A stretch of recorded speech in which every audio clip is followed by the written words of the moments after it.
Mike Tirico on the call last night. Defensive domination by Seattle. But New England seemed willing to be dominated. Good morning, everybody. Max is with me. We'll give you guys a chance to weigh in on the Super Bowl. The depressing thing about the last football game of the year is just how much time we have to wait until the next one that matters. No more real football anyway until August. I don't count NFL preseason as real football. And all due respect to the XFL or the USFL or whatever it's called, where the Defenders play, right, which is our team. I don't really count that as real football. If you look at the calendar, we've got 29 weeks now to wait until real football again. End of August, when college football will kick off its season with North Carolina and TCU playing in Dublin. Mark it down, Saturday, August 29th. Likely the first weekend of next year's first smell test pick. New England plus the points. Not a great way, Max, to finish it up overall. It was tough for you and me. But never had a shot. What a year, though. 62.4% documented. 62.4%. A top three all-time smell test season for me. A great year for sports books, too. Even though yesterday's result wasn't the best case for them, who cares? They rolled it in this year in a big way, as did the Super Bowl champion Seattle Seahawks. A very deserving Super Bowl champion. Not that any, Super Bowl champion isn't deserving, but this was a season of real dominance. We saw it up close and personal on a Sunday night in early November, just how good they were, especially on defense. A great defensive team that became, as the year went on, a very balanced offensive team by the end of the season, with the ability to run the football and throw the football. And then you add to that the best special teams unit in the NFL. Actually, that's not true, because we had Aaron Schatz on the show last week, and he said the Jets finished number one in DVOA special teams, and Seattle was second. But still, their return game, incredible. I mean, check on that. Check on coverage units. Punting and kicking, check. And oh, by the way, this team was very well coached. Mike McDonald in his second season becoming the third youngest coach to coach in and win a Super Bowl. A complete team the Seahawks were this year, and completely and totally dominant on the defensive side of the ball, really more than anything else. We've now had two consecutive Super Bowl winners be dominant on defense and led really by more than anything else its defense. Although the Eagles' defensive dominance last year in the Super Bowl was a little bit different than Seattle's defensive dominance last night. I will get to that, because I'm going to do a game take for one final time this year on the game itself, focusing on last night's game, and I'll get to that in the next segment. But, for our purposes, I'm not going to ignore the obvious discussion among Washington fans. Currently, or during the game, shortly after the game, really season long, once Drake May started to really play well, which he did all season long. The comparisons started, probably by midseason at the latest, maybe even a little bit earlier than that. Did Washington get it wrong taking Jaden Daniels instead of Drake May? Is Drake May going to be the best quarterback out of the 2024 draft? It really amplified the conversation, certainly in places like Washington, and maybe even Chicago, although Caleb Williams was having a phenomenal season and the Bears were enjoying, the success that they had this year. But for our purposes, this has been a conversation. Drake May, Jaden Daniels. We got to it last week, really for the first time call-wise, even though we certainly took calls occasionally that led towards that sort of conversation. But let's not, sugarcoat it.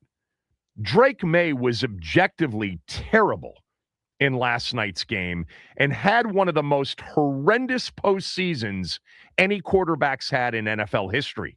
Forget the age and the inexperience. It all plays into it. I'm not suggesting that, but it really doesn't matter For a guy that finished second in the MVP race, it was a terrible, terrible 4-game run for Drake May and really changed the narrative on Drake May and the season that he had in the regular season. Because we all know that the Patriots, by now, I think everybody knows, they played one of the easiest regular season schedules in recent history, and then they followed up with 4 of the best defenses in a row in postseason history. But during the regular season, a lot of the Drake May support ignored the fact that they were playing objectively terrible teams week in and week out. Now, I watched Drake May with my own eyes through the regular season, and I'll get to my summary, my conclusion after last night in a moment. But I saw a good quarterback during the regular season, and I saw a completely different quarterback in the postseason. But of course, the opponent has something to do with that. For sure, 4 opponents in a row that made him look really bad. Let's keep in mind, Matt Stafford, who did win the MVP, and I think deserved it, and it's a regular season award, but man, did the postseason really, really illustrate what an absolute disaster it would have been had Drake May won the award during the regular season, considering the difference in the teams that each of them played. Matt Stafford threw for 831 yards and 6 touchdowns and got sacked 1 time and against the Seattle Seahawks team that New England faced last night in the Super Bowl, and he faced that team 2 weeks ago and 4 weeks ago. It's really remarkable, the defense we watched last night, the defense we watched completely suffocate the 49ers twice, where the 49ers were really good on offense at the end of the year. And then consider what Matt Stafford and the Rams did against Seattle. Really, the Rams were a muffed punt in the NFC Championship away from winning a Super Bowl. Really, when it comes down to it, the Rams could have, should have, but didn't because they self-destructed on special teams, literally on special teams, but they could have very easily been hoisting the Lombardi Trophy last night. I think one thing's clear at the end of this season. The 2 best teams in the league this year were Seattle and the Rams. Easily. The Rams really suffered from a defense that cratered late and a special teams unit that wasn't good. Seattle was buttoned up in both of those areas, much more so than the Rams were. That's why they're hoisting the Lombardi Trophy and did it last night in convincing fashion. But back to May. You've seen the numbers, I'm sure, by now, but here are just a few of them. His game in the Super Bowl last night was the 6th lowest expected points added number per dropback since 2000. In the game last night, he had 10 off-target passes. He was sacked 6 times. It seemed like more. And he committed 3 turnovers when pressured. That was a career high. The historic ugliness of his playoff run can be summed up this way. 4 games played, 70 out of 120, a 58% completion percentage. He had he threw for 207 passing yards per game. Of course, the numbers last night completely and utterly garbage, non-important yards in the game. 6 passing touchdowns, 4 interceptions, 7 fumbles lost, but 11 total fumbles in the postseason. 20, that's a playoff record. 21 sacks taken, that's an NFL postseason record. It was objectively a terrible playoff run for Drake May and changes, as it should, the view of Drake May after playing not just 17 games, but 21 games. Again, everybody understood what May was during the regular season. He was outstanding, but the caveat was, if you felt like it was important, and you should have, played one of the easiest regular season schedules in recent memory. There's no question he had an excellent regular season, both from a numbers standpoint and from an eye test standpoint. But it's also clear the results were influenced by an easy schedule. Now, with all of that said, none of it being debatable, objectively terrible in the playoffs, objectively excellent during the regular season. I look at it this way. He's a good quarterback who's going to get better, who was in his second season, had never played defenses like the ones he faced with the stakes that they had, and by the way, wasn't the only culpable player in their poor offensive performances in the postseason, including last night. I would not be worried at all if Drake May were my quarterback, at all if I were a Patriot fan. They were ahead of schedule. He was ahead of schedule. He looks the part. There are some things that are concerning, but fixable, 100% fixable. He holds it too long. He feels the pressure and throws inaccurately at times under pressure against good defensive teams. But he's also big, strong, makes every big throw, is mobile, can play off schedule. He just finished his second NFL season and his first with this regime, this coaching staff, and this supporting cast. It would be absurd to jump off the Drake May train now. With all of that said, I haven't changed my mind. My mind was last week when we had this conversation and took calls, and during the course of the regular season, I'll take Jaden Daniels every day of the week and twice on Sunday before Drake May. And I think Drake May is going to be a great quarterback. And I think Jaden Daniels is going to be a great quarterback. I think there's a chance that Caleb Williams is going to be a great quarterback. It's not an either or. This draft of 2024 may produce 3 or 4 incredible quarterbacks, and you shouldn't give up on anybody, including J.J. McCarthy, who was objectively terrible in the first opportunity he had to start games. And that's because the winning quarterback in the Super Bowl last night was on his 5th team. It's impossible to declare anything for sure, after 2 seasons. But I'm not giving Jaden Daniels back for Drake May.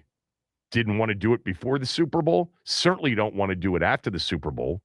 But it also doesn't change my view of Drake May. I think he's going to be an outstanding quarterback. I think it's a learning experience. It's much better to learn and go through that in those kinds of games, in that kind of an environment, than it is without having a chance to compete in that kind of an environment with that kind of pressure. I will say one thing, because I'm going to get to this in my game take. I think what was surprising more than anything else about the AFC Championship game and last night is how little confidence Vrabel and maybe even Josh McDaniels had in Drake May and the offense as a whole, to generate anything positive. They played that game like they played the AFC title game. They played not to lose. And they had 78 yards on their first 10 drives, waiting for Sam Darnold to do something stupid. That was the strategy, clearly. Forget all of the yards in the fourth quarter. All-time garbage yards. All-time. That final box score, just like last year's final box score and final score, when Philadelphia didn't let Kansas City cross midfield until late in the third quarter. And then all of a sudden, Kansas City scored some points and put up some yards in the fourth quarter. It did not take away from the one-sided dominance that Philadelphia, laid on Kansas City last year. And there's no chance that what they generated in offense in the fourth quarter, New England, can take away from the fact that Seattle dominated them for the first 3 quarters plus. But again, I thought it was interesting that New England seemed willing to be dominated. They seemed willing to play it out conservatively in a way in which their quarterback and their offense wouldn't lose the game. All right, my game take coming up, what I liked, what I didn't like a lot more, but more from both teams' perspectives, not just like we usually do with our own team. But the bottom line is the conversation that so many Redskin fans, so many Skins fans, Washington fans have been having over the last couple of weeks. And then for sure during the game and after the game, he was objectively terrible in the postseason and last night, but he was objectively great in the regular season with the help of a very easy schedule. For me, watching him, taking all the numbers and shoving them to the side, I see a guy that's going to be a very good quarterback for a long time and will get better and will improve. But I certainly don't see a guy that is obviously better than our guy. I wouldn't give our guy back at all. The one concern being injuries, but there's only been one injury season in his entire lifetime of playing football. It just happens to have been the most recent one. By the way, he spoke more. I know we played some of his sound, right, Max, on Friday's show? We did. But there was more sound from him. He did the rounds on Radio Row, didn't he? Yeah, he was walking around Media Row doing a whole bunch of stuff. I think the one cut that we didn't play was him with Nate Tice. So we'll play that. Yeah. We'll tease the fact that he's playing general manager a little bit, isn't he? Yeah. Mm-hmm. In terms of what he'd like to see done in this offseason coming up. I don't know if I really like that, to be honest with you. I don't either. We'll get to that later on in the show. My Super Bowl game take next.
Yeah, just sort of it's not necessarily the good, the bad, and the other. And we will open it up for calls in about 20 minutes. Your thoughts on Super Bowl 60 and the performance by the Seattle Seahawks. But it's more of an overarching kind of thought on how the game went from both perspectives. I'll start with this. And it's, to me, the thing that was most interesting because I actually didn't anticipate this. Going into this game, I actually thought there was a chance for New England. Dead wrong. I thought there was a chance for New England to move the football. And the reason for that is the Rams did it so successfully with really good receivers, good scheme, getting open, a quarterback that was getting the ball out, a running game that worked. And I thought with Stevenson and I thought with their receivers and the route running ability and the scheme, I thought they had a better chance in some ways to move the football against Seattle than they did against Denver on the road, especially when the weather turned badly. And here's the other thing. Denver's offense was so much more limited than Seattle's. And so it played into the kind of game that Vrabel and McDaniels decided to call in the AFC title game, which was, we're okay punting 8 times. We are going to let our defense win the game. That's the way they played the Super Bowl. The Patriots came in playing not to lose. But for it to work, they needed to do one thing more than anything else.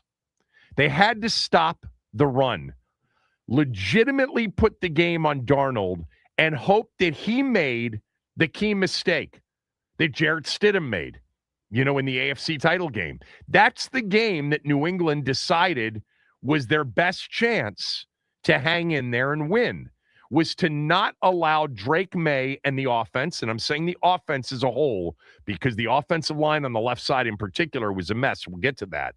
But it was, we're not confident in our quarterback or our offense to be able to go out against this defense and do enough things to give us a chance. We think the chance is they would ruin the game more than they would help win the game. So our best chance is with our defense and our special teams winning a field position battle and hoping that Sam Darnold, who led the league in turnovers this year during the regular season, would do what he's done on occasion, but did not do in the postseason.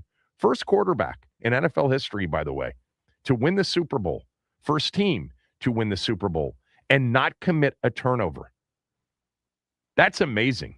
First team, I would have thought there would have been another, because turnovers have been crucial to winning for a long time. First team to win the Super Bowl without turning the ball over at all during the postseason. But that was the New England plan. We're not going to put this game on our quarterback or our offensive line or our running game or even our scheme or our receivers. We are going to put the game on our defense to stop the run and hope that Sam Darnold makes a mistake or two and we win another 10-7 or 13-10 or 14-13 game. That was the plan. It worked in the AFC title game. It did. And you know what's interesting is Darnold, man, had some close calls early.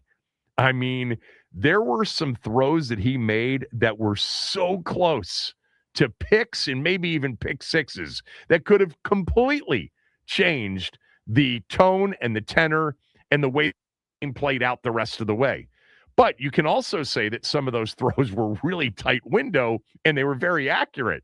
But they were chances that I didn't think Seattle needed to take early in the game. But they got away with it.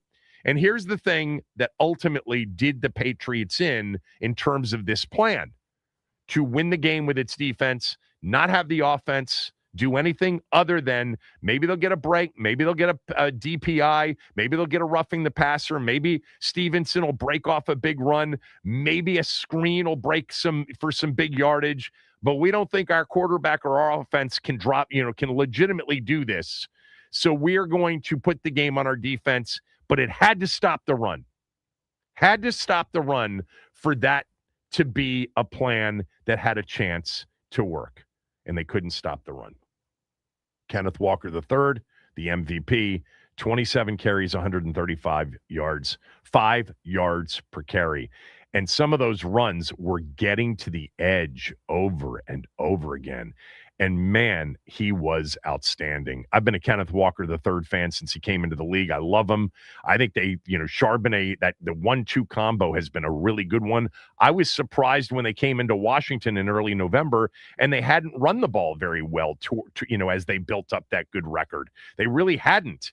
But they started running the football late in the season and certainly in the postseason.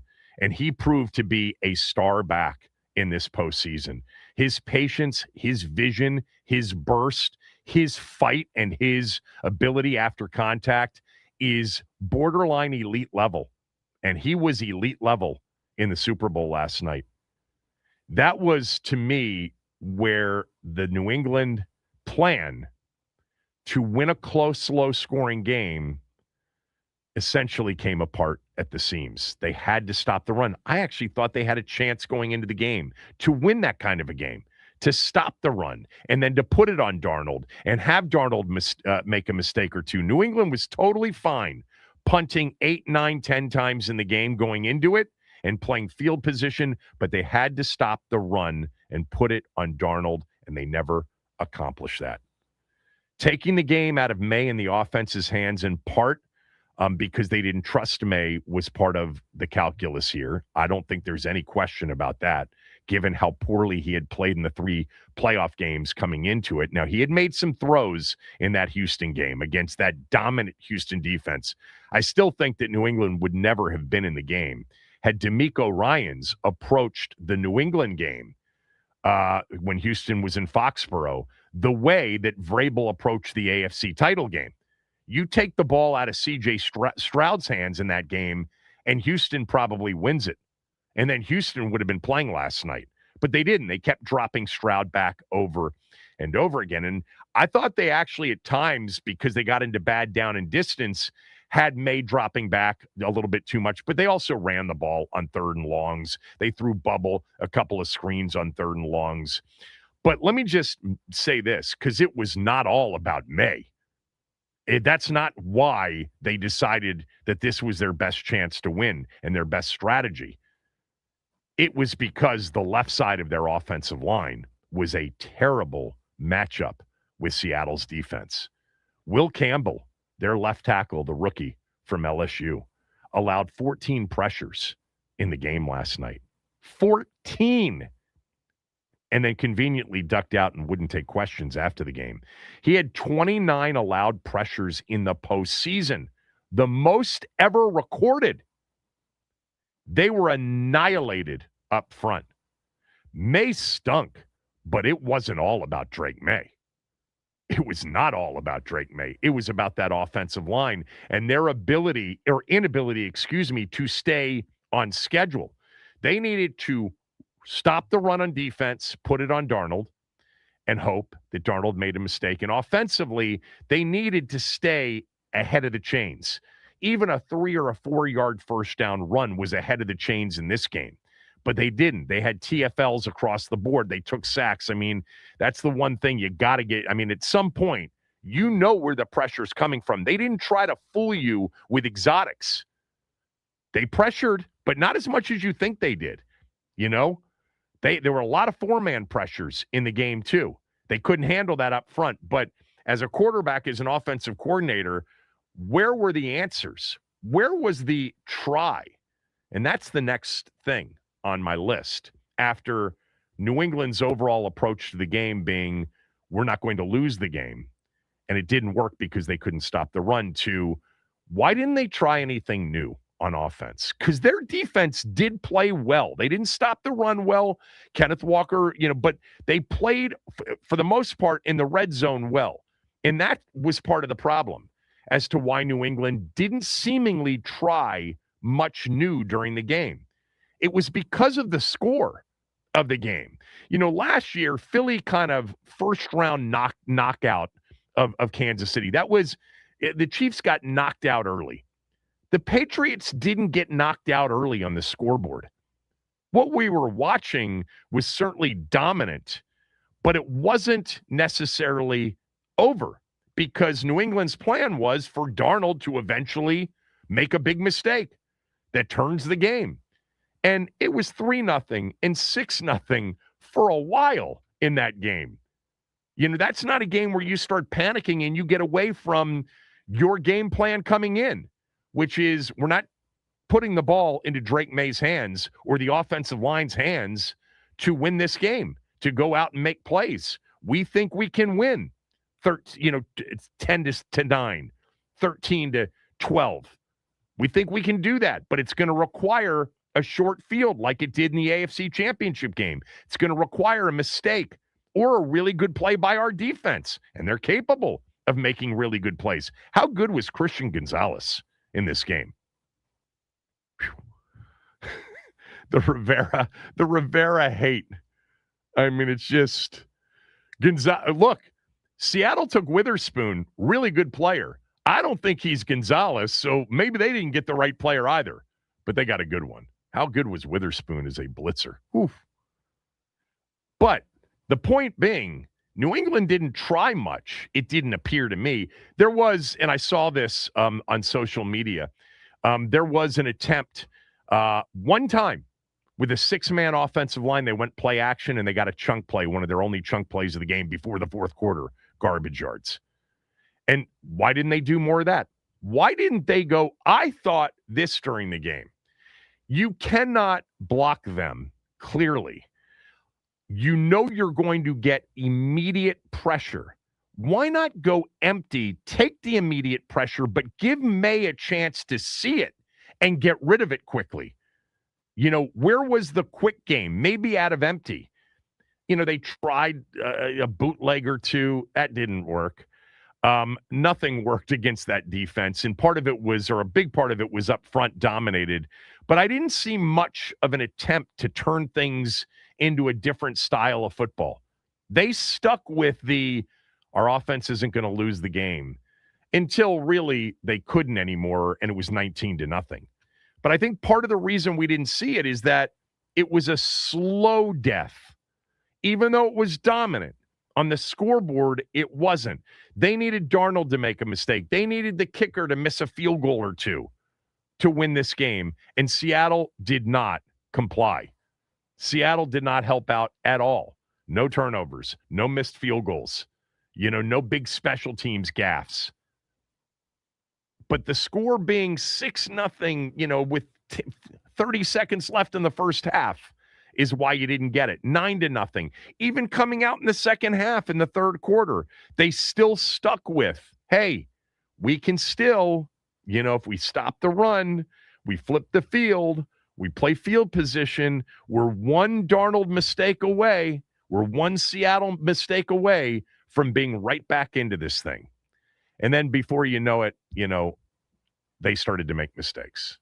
More sacks, sack fumble, the interception return, and it was just too much. And look, as bad as May was during the postseason and as bad as he was in the Super Bowl, it wasn't all on him. They could not protect. Now, he didn't feel it. I thought during the regular season there were some of those issues, and I talked about some of those during the regular season when I watched May. I'm like, he's really good, and he makes a lot of plays off schedule, and he's accurate down the field. The one thing is, though, man, he takes some hits and he takes some sacks sometimes where it seems like he doesn't see it as quickly or just holds it a bit too long, needs to see it. And look, for New England this year, if you looked at some of the advanced numbers, they had the number one wide open rate in the league for their receivers. Their receivers got the most open of any receiving core in the NFL. Great route runners. They flipped that roster. It was an incredible roster, an incredible job that they did over one off season. It shows it can be done. Fingers crossed. But those were the two big things for me. It's like New England's approach coming out, okay, that's fine. It worked in the AFC title game against a great defense on the road, but also a backup quarterback who probably the chances of him making a mistake were greater than Darnold making a mistake. But the chances that Darnold would make a mistake, I would have played into that too. we talked about it on Friday. Briefly, because obviously Friday's show got kind of taken over by the news that Sonny Jurgensen had passed away. But the bottom line was, if you could stop the run and Darnold was in some long distance situations, could they feast on him? Could they turn him over? Could they get such a significant field position advantage where their punters punting from their end zone over and over again? And now you're almost catching punts in field goal range. Yeah, it just didn't work ultimately. And I think the number one reason was they could not stop the run. From Seattle's standpoint, it's interesting that they kind of approached the game in the same way, but they got the production out of their running game. That was how they got going early. But, early in that game, other than that first, 3-0, that first field goal drive where you had a couple of, thin margin throws that could have been picked, could have been disrupted, and they ended up getting caught, and they got down there and got that 3-0 lead. After that, it was a lot of really good defense by both teams. Seattle went punt their next two drives, and they seemed okay with punting. Both teams through much of the first half seemed okay to be punting, kind of hoping for the other team to make a mistake or to get a big play offensively, whether it was a defensive pass interference or a busted coverage or a big run. And in Seattle's case, they got some big runs from Kenneth Walker. Because Darnold missed multiple times, missed in Jigba, missed the tight end wide open. May missed more, though. The one to Hooper, towards the end of the first half when it was 6-0. And they got a first down, which was huge, but then he actually, under pressure, got some room and missed, what would have been a massive, massive play in that first half because Hooper was wide open and he's still running. And they needed some of those. Both teams played well, but man, Seattle, here's what I wrote down for Seattle. Good God. They're rarely, first of all, in their base defense. It's almost all nickel or even dime. And they have a defense that we know is really good up front. That's a given. And by the way, when DeMarcus Lawrence left Dallas and said because he didn't think he could win it all in Dallas and he just won it all. Wow, that's pretty telling about a guy that just won it all and left the Cowboys. And he was outstanding all year long. And Mafe was outstanding. And they were just good. But one of the things that just in watching Seattle this year, we saw it against our team, is when you can rush with 4 and you can play in your sub packages, you can play in nickel, you can play in dime, but your 5 DBs or your 6 DBs can all run and can all hit and can all tackle. Wow. It is major advantage. And I thought McDonald did a great job, obviously confusing New England, but they didn't really need to confuse. It didn't seem like there was anything truly exotic. They blitzed, I think it was 7 times in the game. It wasn't 15 times in the game, given how many, drop back opportunities eventually New England had. But man, they seemed timely and they seemed so well done. What else did I have here? I'll tell you one thing. This year was and last year, what a turnaround. The NFL's cyclical, and every year's a new year. There's no guarantees about either one of these two teams' future. It looks good. They both have very good rosters. They both really did a good job with talent acquisition. John Schneider's been an unbelievable GM for a long period of time. I saw this after the game. The Russell Wilson trade to Denver brought him back Witherspoon, Mafe, Cross, the left tackle, and Derek Hall, who had a big game. Schneider's done a great job. Most of you know by now, I believe, he was with Marty Schottenheimer. Schottenheimer identified Schneider as a young, emerging talent, as a talent evaluator. And he was here, but he got run by our owner, as did all of those great coaches and great, smart, super smart people that were in the organization for a long time. I thought Kenneth Walker was unbelievable. I thought a lot of those yards were as much on him as they were on the offensive line. I thought Ernest Jones had an unbelievable postseason and unbelievable football game. I think, being able to play Nick Amanawari at linebacker essentially as an extra DB was such an advantage all postseason long. He was outstanding in the game.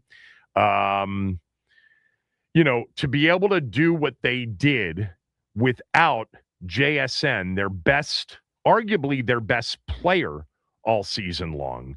But for him to be able to play in 2 of the 3 playoff wins and have in those games just a few catches, 4 in the game last night. He got, banged up, the concussion protocol he went through, then he came back.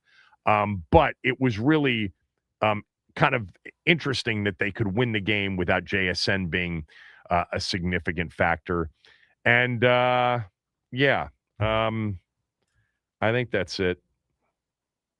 I'll just say this. I don't know what Vrabel was doing when they scored that touchdown in the fourth quarter.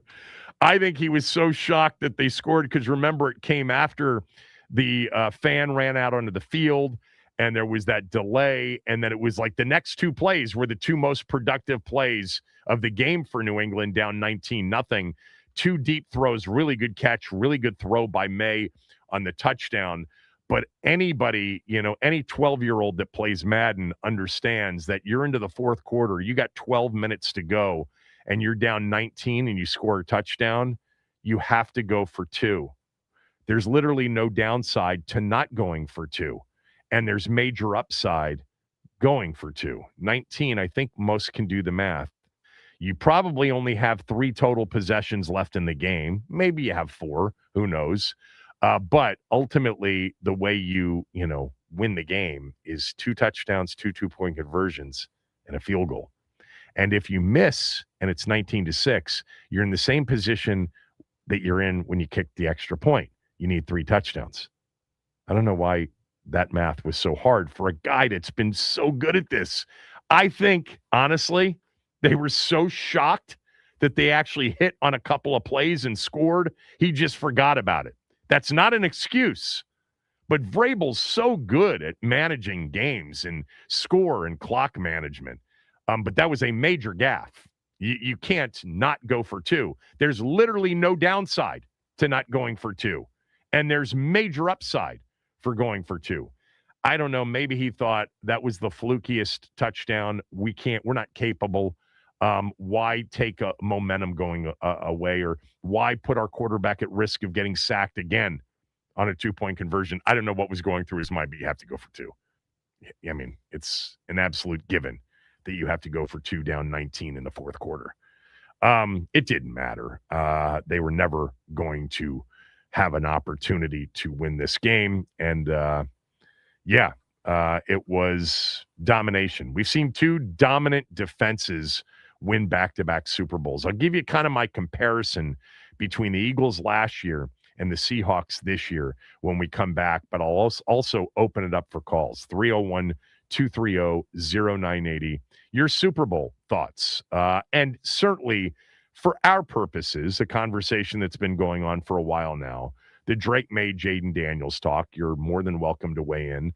I haven't changed my mind from last week. I'd keep Jaden, wouldn't even think twice about it, but I think they're both going to be really good quarterbacks. And as bad as May was, and he was, again, objectively horrendous during this postseason, I still wouldn't give him back if I were the Patriots. I think he's going to be really good. I think there's just too much about the makeup of him and what he does well. Second-year quarterback. Come on. With that said, no guarantees he'll ever be back in this position. We know that as longtime NFL fans. See Dan Marino, the youngest quarterback to make it to a Super Bowl, never got back to another one, and Marino's an all-time legend at that spot. Every week's a new week in the NFL. It's all about matchups. And, man, every year changes significantly. What will be the changes next year? We got to wait 29, 30 weeks to start finding out. But an interesting NFL season nonetheless. Your call's next. Kevin Sheehan Show, the Team 980 and the team980.com.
So, a couple of things that I wanted to add to kind of the game take, and then we'll get to your calls.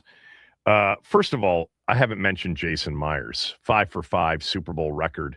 Those were crucial field goals, man. Like I said, the big difference between the Chiefs and the Patriots of last year against Philadelphia's defense and the Patriots this year against Philly's defense. First of all, the way they played it, super conservative was New England, hoping the other team would soil themselves. They never did.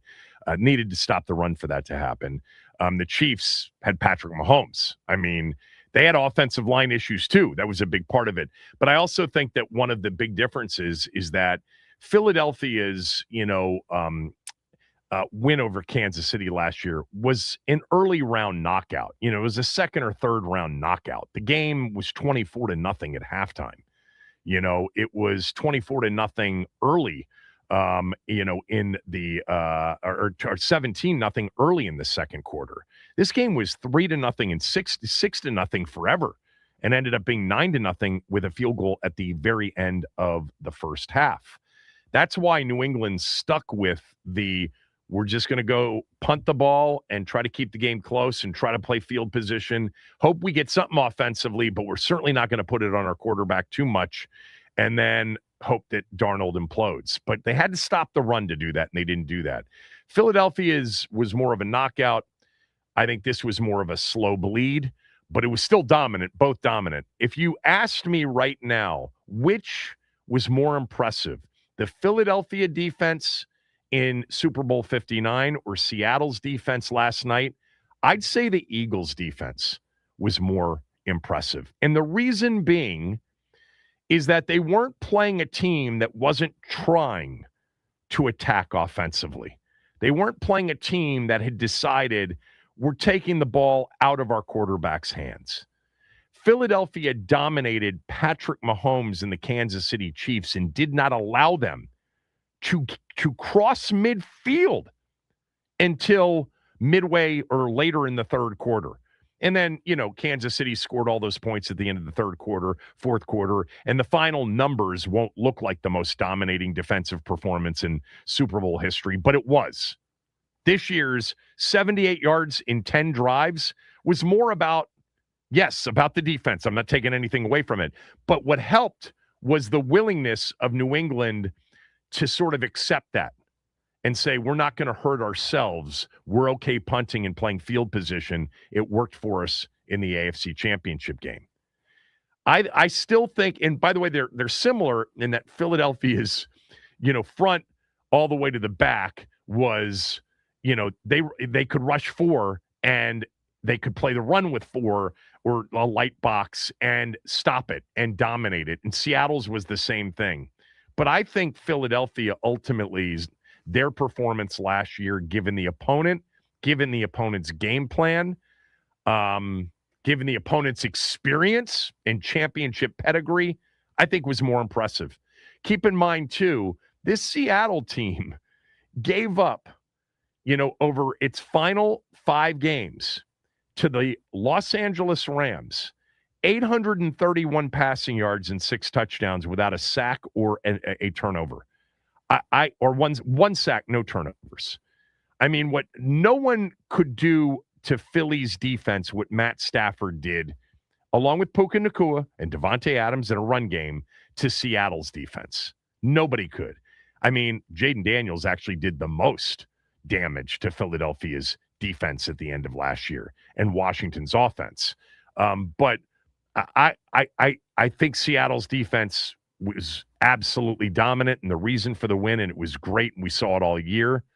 I think Philadelphia's defense at the end of last year was even better. A couple of other quick adds. Early in the game on Seattle's first drive, the one where Kupp had that catch, and they called it a catch. It was kind of, losing it and then regaining possession as he was already out of bounds, and Seattle went quickly. There was no Booth, call down on that. I thought it would have been worth a challenge in that spot by Vrabel. Give Seattle credit. Now, McCauley, who they didn't seem to use on air very much, immediately Tirico said before the next snap, Terry McCauley says, it was a good catch. Really? Didn't look like it to me. Also, Cup had that catch, no catch, towards the end of the first half where he picked it off the ground and barely maybe scraped the ground, maybe didn't. It was, called an incomplete pass. If it had been called a catch, there would have been a 10-second runoff. Now, Seattle could have easily snapped the ball down, clocked it, and kicked the field goal in that spot. Did you guys see the Job hit? I'm sure you did, on Diggs out of bounds, and then the punch that followed. How do you miss that in the Super Bowl? How do you miss the clear-cut late hit on Diggs out of bounds by Job and then the punch?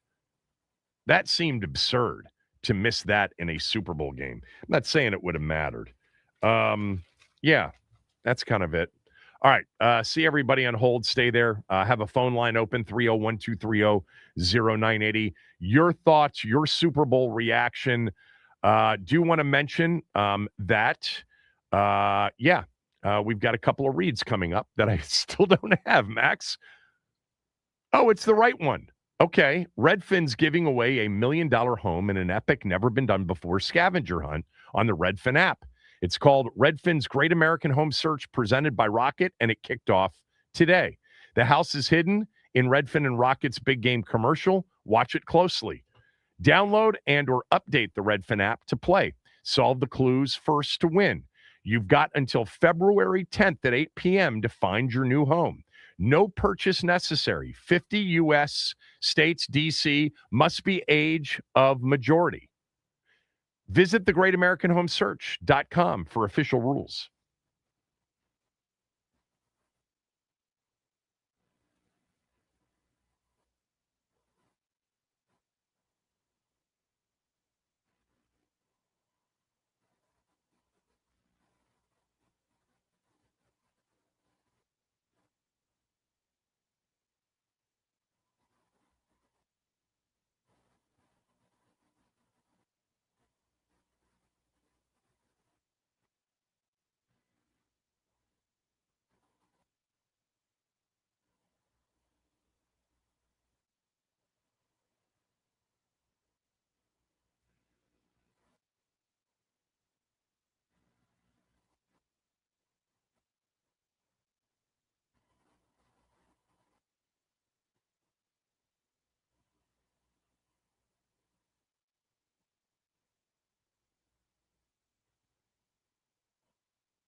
All right.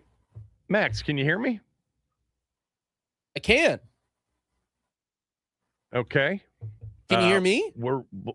Yeah, a little bit. Not great, though. Uh-oh. So what'd you think of the Super Bowl? I didn't get your thoughts. It was a great game. Drab's in here right now. He's doing his victory laps around the office, getting his congratulations from everybody for being a Super Bowl champion. But honestly, it was a great defensive chess match in the first half of the game. But Will Campbell was in a blender all night, so that was a big thing. So Drake was just running for his life, and he didn't look great at times. But there were that drive at the beginning of the fourth quarter. He made some throws, man, but the moment just looked like it was too big for him. And Seattle, they knew what they were doing. They were locked in and ready to go. Credit to Mike McDonald. He had those boys humming. And now congrats to Seattle. Now Sam Darnold has a Super Bowl ring. How weird is that? It's weird, but I'm not unhappy for him for sure. I think one of the things about Sam Darnold is, we've heard a lot of this kind of discussion in recent years where I think maybe for a while it wasn't as recognized by NFL fans or even NFL pundits. Man, you are really a product of your circumstance Very in much. the NFL, especially at that position. And getting drafted by the Jets, horrible organization, being in another bad organization, the Carolina Panthers. But the thing about Darnold, when he came out of SC, no one questioned his talent, his ability to throw the football. He's always been able to throw the football. Last year, for me in watching him, it was like, oh, this is so obvious. This is the right fit. He was with Shanahan for a year as kind of a backup for Brock Purdy, but he learned, and he credits Kyle Shanahan for a lot of sort of the confidence and the understanding. He said specifically last week, I really learned how to read defenses with Kyle Shanahan. And then going to a similar system with Kevin O'Connell, he thrived. But one of the things as he was thriving last year in Minnesota, you did see the things that, occasionally reared their ugly heads in New York or in Carolina. And that was decision-making at times, seeing it at times, holding on to it too much, taking too many sacks, at times. And those final two games last year against Detroit in the regular season and against the Rams in the postseason cost him a lot of money. Now, he's still signed a 3-year deal for $100 million. I mean, he's in that $30 million range, but there was certainly some expectation had he had success in the postseason with Minnesota, that could have been an all-time, certainly a bank-breaking kind of a deal. I still think the narrative on Minnesota is wrong. They would have had to, say, we're trading J.J. McCarthy or promise to Sam Darnold, it's your job.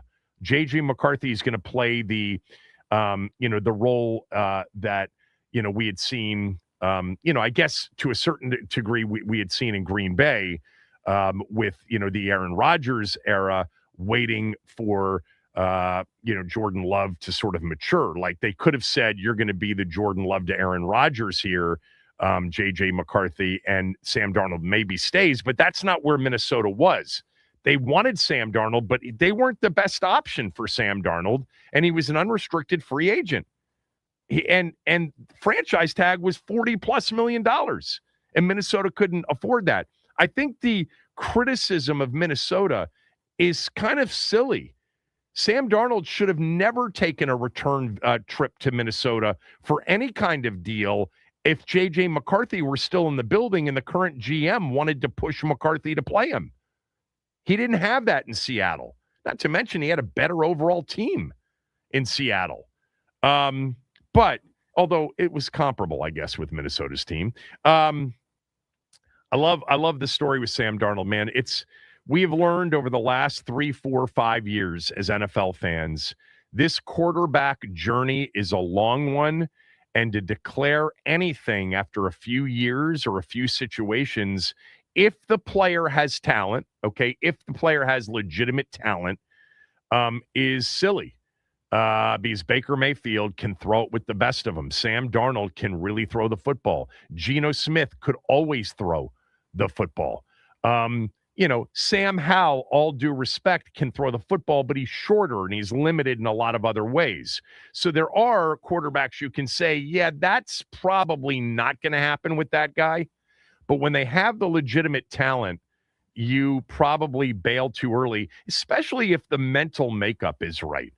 And I guess no one's really ever questioned that with Darnold. And that's the thing with Drake May. Even though, again, objectively horrendous in this postseason, he's got, by all accounts, the right mental makeup. He's got the talent. So you'd never say, well, he finally played some good defenses and we found out what kind of quarterback he was. No, it's that he's a very young quarterback, and there will be several iterations of Drake May and these young quarterbacks. And only after maybe with that position, 6, 7, 8 years can you really, really bail on somebody at that point. But Sam Darnold, the first ever, 5 teams before winning it all. And he made some good throws. I'll tell you, man, some of those throws early in the game, though. Wow. Some of those throws early in the game. Chad in Nashville. Go ahead. What's good, Kevin? Long time no talk, brother. What's up, Chad? Man, that was I'm just glad Drake May didn't win a Super Bowl before Jaden Daniels did. I was sitting there with my son, we were watching the games, and this whole year of football has been like a real good teaching for my son, who's 12 years old and a new Skins fan. So he got spoiled last year, and this year he's like scared to wear their gear because they suck. But I told him the NFL changes. And that being said, I was watching the game last night, and I told him what we just watched is a prime example why Drake May was a few years away and Jaden Daniels was able to do what he did last year. Drake May was scared. He started to get scared throughout the game. You could tell quarter by quarter. And then you could tell his head was down. I know the offensive line was sucked, but his eyes were down. He was not reading the field at all. And I know you said his offensive coordinator didn't really help him out, but I just thought they looked completely discombobulated the whole game. And I just feel like I'm still in the camp of Jaden Daniels is the best quarterback of all of them. I think it'll end up being the best quarterback draft in history based off the amount of first rounders. But I'm just glad that Drake May didn't win one, and I'm happy for Sam Darnold. That's another example. I told my son, you just cannot give up on these quarterbacks too early. I mean, it's like 5 years. A lot of people don't get a Jaden Daniels in the first year, and that's what they want. And man, they got a good roster. I think it makes me think whatever draft picks we have this year in Washington, every pick better be defense. You let me know what you think. Yeah, Chad, that's a good way to end that call. Look, let me just tell you something. I was rooting for Drake May yesterday. I had the Patriots plus 4.5, and I had them on the money line. And I had a couple of other prop bets that I didn't tell you about, Max. I had under 35.5 rushing yards for Drake May. And I had under 21.5 pass reception yards for Kenneth Walker III. Both of them were losers too. So I had I lost 4 ways on the game. So I get the, and that's why I kind of led with it today, because I know a big conversation among our fans was Drake May, Jaden Daniels. It had been that all season long. And he was terrible and was awful during the postseason. And it's a joke to even compare the 2 postseasons, Jaden's postseason and Drake May's postseason. Drake May had a better team around him, faced better defensive teams. That is true. Although Washington faced Philly and got blown out in the NFC Championship game. But I wasn't into that as much as maybe some of you were, even though I recognized it was important. I was rooting for him or somebody to play well on New England's team yesterday because I had them and it was the wrong side multiple ways. Let's go to Paulie. Let's get him in with plenty of time in the segment. It's better than when we get Paulie at the very end of the segment. What's up? L to the W. What's going on, big guy? How you doing? I'm doing well, man. I'm doing well. As far as the game went, man, it was I wouldn't call it an entertaining game, but it was a strategical game. You know, as you said, New England played it close to the vest. And if they had a quarterback that was confident, it probably would have worked. I mean, score was only, you know, they forced them to 4 field goals. It was a bend, don't break type of thing. But if you looked at Drake May's playoff performances, you kind of seen this happening. You know, I think in this moment, it might have been just a little bit too big for him. And in my argument last week, that was my whole point between him and Jaden Daniels was Jaden Daniels put this team on his back, even in the NFC Championship game that we lost to the Eagles, where Drake May was just part of the machine that the New England was, and they benefited from a little bit of a weak schedule. So, but I'm with you because, like I said, I'm a May guy. He's going to be a good quarterback, but I just think the moment was too big for him. But I think it was a good strategy, you know, that your defense win for you and force mistakes. Yeah. As far as Seattle goes, and Donaldson, man, listen, Minnesota wanted Patrick Mahomes. They didn't want to settle for Brad Johnson. And that was the mistake. We can even take it back to, well, we've seen Minnesota do this before. Who was the quarterback that took What do you say? Wait, hold on. I missed your last take here. Start that take over. I said they wanted Patrick Mahomes, right? Who wanted Patrick Mahomes? Minnesota. They wanted a Patrick Mahomes quarterback, J.J. McCarthy. Oh, right? I see what you're saying. Yeah. But they had Brad Johnson in Donaldson. Yeah, but Brad Johnson, but Sam Darnold was an unrestricted free agent. That's been my point. I think that narrative that Minnesota let him go is inaccurate. It's inaccurate. They couldn't keep him unless they decided to slap the franchise tag on him at $40 million, and they didn't have the cap space to do that. I believe if they would have gave him the money he got in Seattle, and like you said, hey, this is your job. This is your job to the end of your contract. We'll look it over there. Okay. I believe he would have signed back. Okay, that's fair. That's fair. No, and I've accounted for that possibility, but that was never going to be a possibility because J.J. McCarthy hadn't played yet because of the injury. And so there was still the feeling about J.J. McCarthy now is much different than the feeling about J.J. McCarthy last offseason. And that's my point. What I'm saying is they wanted Patrick Mahomes. Remember, they had Kansas City had Alex Smith and Patrick Mahomes sitting behind him. Right. And they let Alex Smith go to start Patrick Mahomes. And that's what Minnesota was trying to do. Yeah. You know what I mean? But they had I see what you're saying. Yeah, got it. Yeah. But the game was a good game, man. But it was a good strategy on New England. It's just the moment was too big for Drake May. Not saying that he won't be able to get it done in the future, but in this moment, it was too big for him. And you've seen it gradually happen throughout these playoffs with him.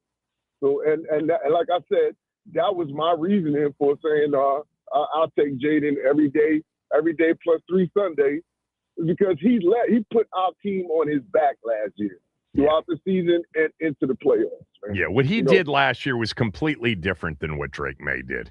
And May was outstanding during the regular season, but they literally over the final 2 games, after all of the turnovers against the Texans, he put the ball on the ground all of those times in those first 2 games against the Chargers and Texans. They literally took the ball out of their runner-up MVP's hands and said, we got to win it another way. And it worked in the AFC title game. And it may have worked last night, but you didn't say this, but I think this was a big part of it. They had to stop the run and put the game on Darnold, and they couldn't stop the run. Hey, listen. What? You talked about the Rams and the special teams. Let's say this: Bo Nix don't break his ankle. That's Denver in that Super Bowl. Yeah, it's Denver. It's Denver against Seattle. It's Denver. Look, the Chargers were so decimated they had no chance, even though they played well defensively against Drake May and that offense as well. Houston's the team that I will forever say I do think they were the best overall defensive football team this year. Not saying that Seattle wasn't great, because they were great. But if D'Amico Ryans and that coaching staff says we're going to play it the way Vrabel played it in the AFC Championship game, the way Vrabel played it last night, Houston would have been in that game. No, I think they would have won that game. Listen, I hear you, but they didn't. Nope. This was injury. Bo Nix doesn't break his ankle. They're in the Super Bowl. Yeah. And we're talking about should we took Bo Nix over Jaden Daniels instead of Drake May. No, because it would have still been defensive led. It would have still been defensive led. All right, I got to go. I got to let others on. Appreciate Hail it. to the W, man. Let's go. Mark, Nate, Little, have a phone line open if you want to jump on 301-230-0980. Any Super Bowl follow-up. We'll get to more of your calls next. I do want to mention right now that Redfin's giving away $1 million home in an epic, never-been-done-before scavenger hunt on the Redfin app. It's called Redfin's Great American Home Search, presented by Rocket, and it kicked off today. The house is hidden in Redfin and Rocket's big game commercials, so watch it closely. Download or update the Redfin app to play. Solve the clues first to win. You've got until February 10th at 8 p.m. Eastern to find your new home. No purchase necessary. 50 USDC must be age of majority. Visit thegreatamericanhomesearch.com for official rules.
Thinking ahead to September 10th, 2026. I think that's the Thursday night in September when the NFL season will kick off. It'll be a late week one. The first Sunday of the NFL season next year, September 13th. That makes the kickoff game in Seattle, the home of the defending champions, September 10th. Here are the possibilities.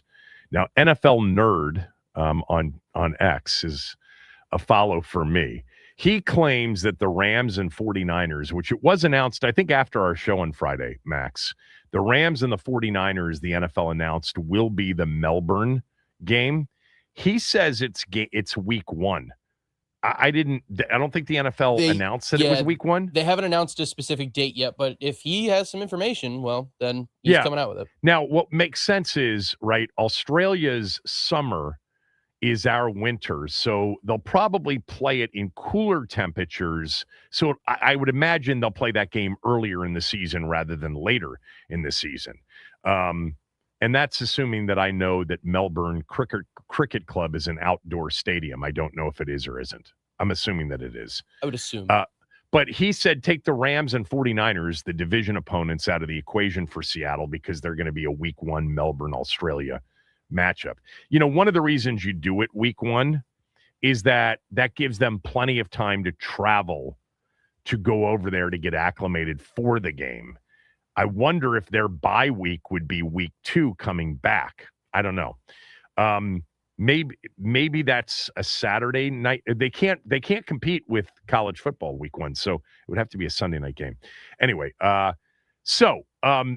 Seattle Seahawks, if you take the 49ers and Rams out of the equation, their home games are the Patriots. You could have a Super Bowl rematch on opening night, September 10th. They've got the Bears at home. They've got the Cowboys at home. The Cowboys played in the kickoff game last year in Philly. They have the Giants at home. They play the Chargers and the Chiefs at home. There are a lot of really good choices, you know, even with the 49ers and Rams potentially not being a choice. I don't know. I mean, I think you save the Super Bowl rematch for, you know, November sweeps. You know, maybe save the Chiefs game and the Cowboys game. Feels like the Bears or the Chargers for Seattle. By the way, Seattle comes to Washington next year. Again, second straight year. This time as the defending champions. We're taking some calls. Your calls just on Super Bowl React. Mark in Largo has been on hold. Thank you, Mark. Go ahead. Hey, what's up, Kevin? How you doing? Hey, Mark. Look, let me say this. I think yesterday ended, as you said I think it ended the debate about Drake May and Jaden Daniels. Drake May, I think, is going to be a great quarterback. But like you said, and like we all said, Jaden had to strap this team on his back and pull him up to the finish line like he did in 24. And here's the sad part, and this is what separates Drake I would even say from Caleb Williams as well, too. I think if Caleb Williams had that defense, Caleb Williams won the Super Bowl this year. I think if Jaden has that defense, Jaden wins the Super Bowl last year. And I just think that eventually, look, it took a long time for Big Ben to become a great quarterback. Right. It didn't happen. It didn't take Brady that long. Yeah, that Super Bowl, that first Super Bowl he was in that he won against Seattle was totally defensive led. Sam Darnold was doing. Yeah. Yeah. He was doing exactly what Sam Darnold was doing. So I think Drake is going to be okay. But Kevin, I do have to say this, and I've been saying this for the last couple of weeks. I've said it for a month.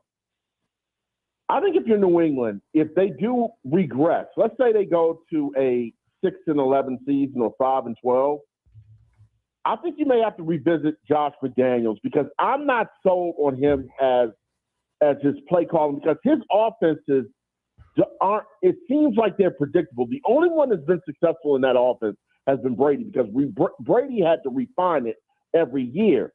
Whereas when Mac Jones had it in 21, he was great. But 22 and 23, it was like he was a pedestrian. And I'm wondering if, because what we've seen in the playoffs, people are going to take that blueprint. Look, they got the 5th toughest schedule coming out next year. The Bears have number 1.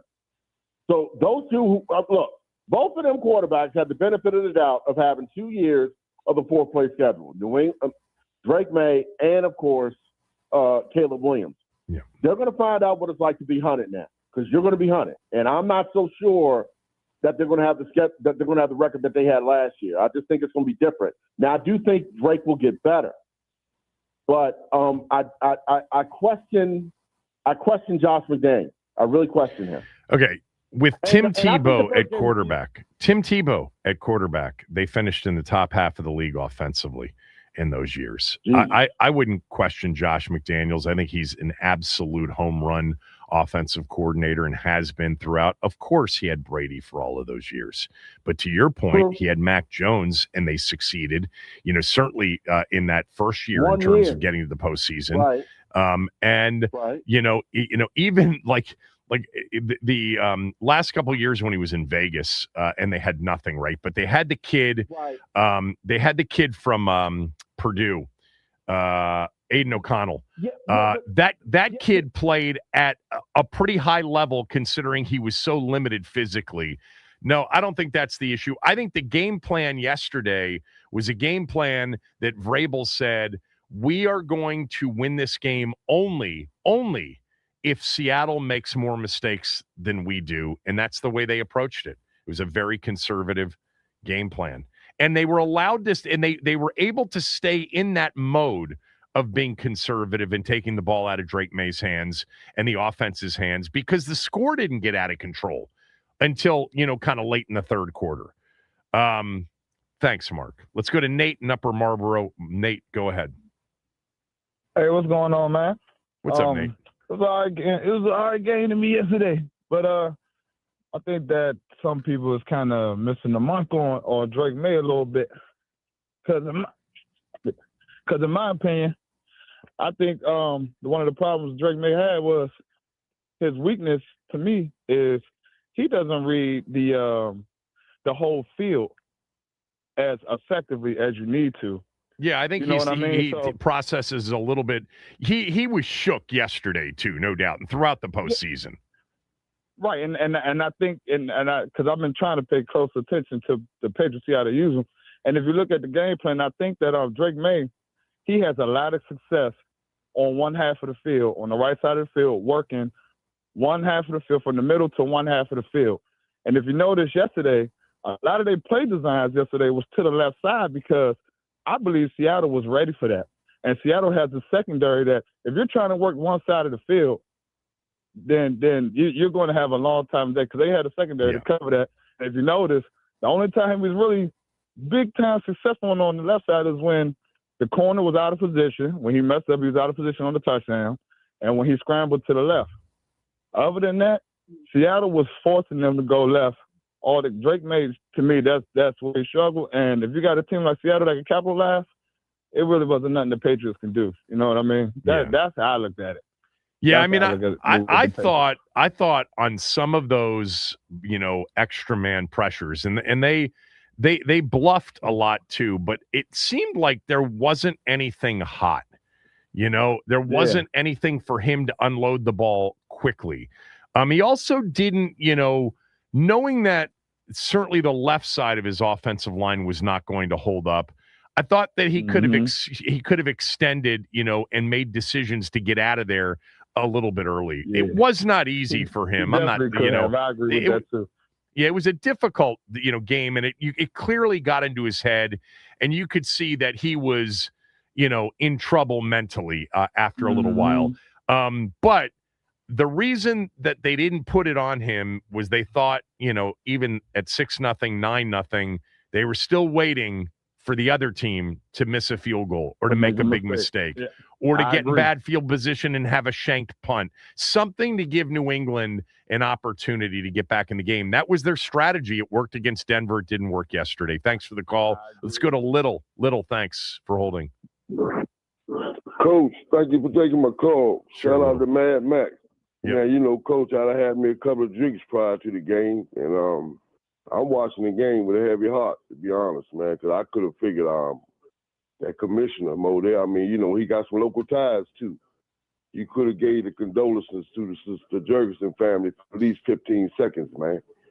We talking about a Hall of Famer. You know how we feel biased about Sonny, but they could have had at least, tip that bow your head for a Hall of Famer, man. At least 15 seconds prior to the game. And where would Modell have done it? Because I didn't watch a lot of the pregame. Where would Modell have had the opportunity to do that? Was there an interview? Was there anything there? The announcer of the game prior, like they always do, Kevin, prior to the kickoff.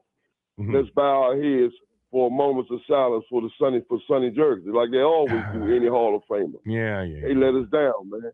They let us down. And I'm looking at the game, Kevin. I need to know what the history of them doing that with Hall of Fame players is before I give you an answer on it. I'm not saying that they haven't done it, but if they've done it, I'd like to know who they did it for. But of course, we would have all in this town loved Modell to have given Sonny some love. What else you got, Little? Right.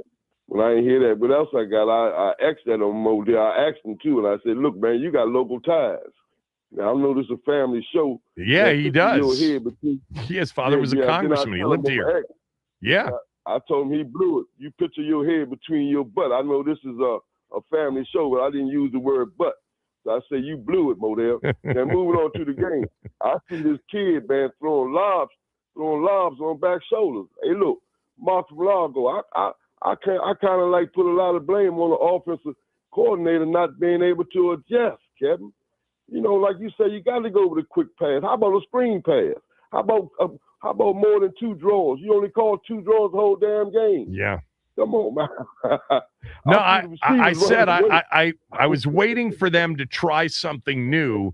But again, I think the reason they didn't try something new was the score was still, 6-0, 9-0, even 12-0. They're still thinking. Right. And then, of course, when it got to 12, they started to drop them back a bit too much, and then it turned into a real disaster. Thanks, Little. Appreciate it. Let's go to Billy and Chantilly. Billy, go ahead. Yeah, Kevin, I thought it was on the Sonny thing.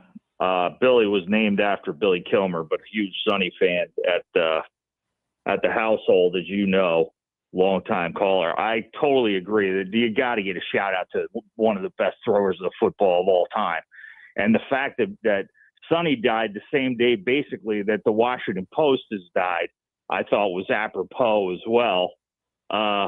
Another big loss for the community here, Redskins community, was Barry this weekend. I mean, that was a guy that, and I don't want to steal your thunder there, Kevin, because you watched a lot more games live than I did, but that guy was a heck of a good football player.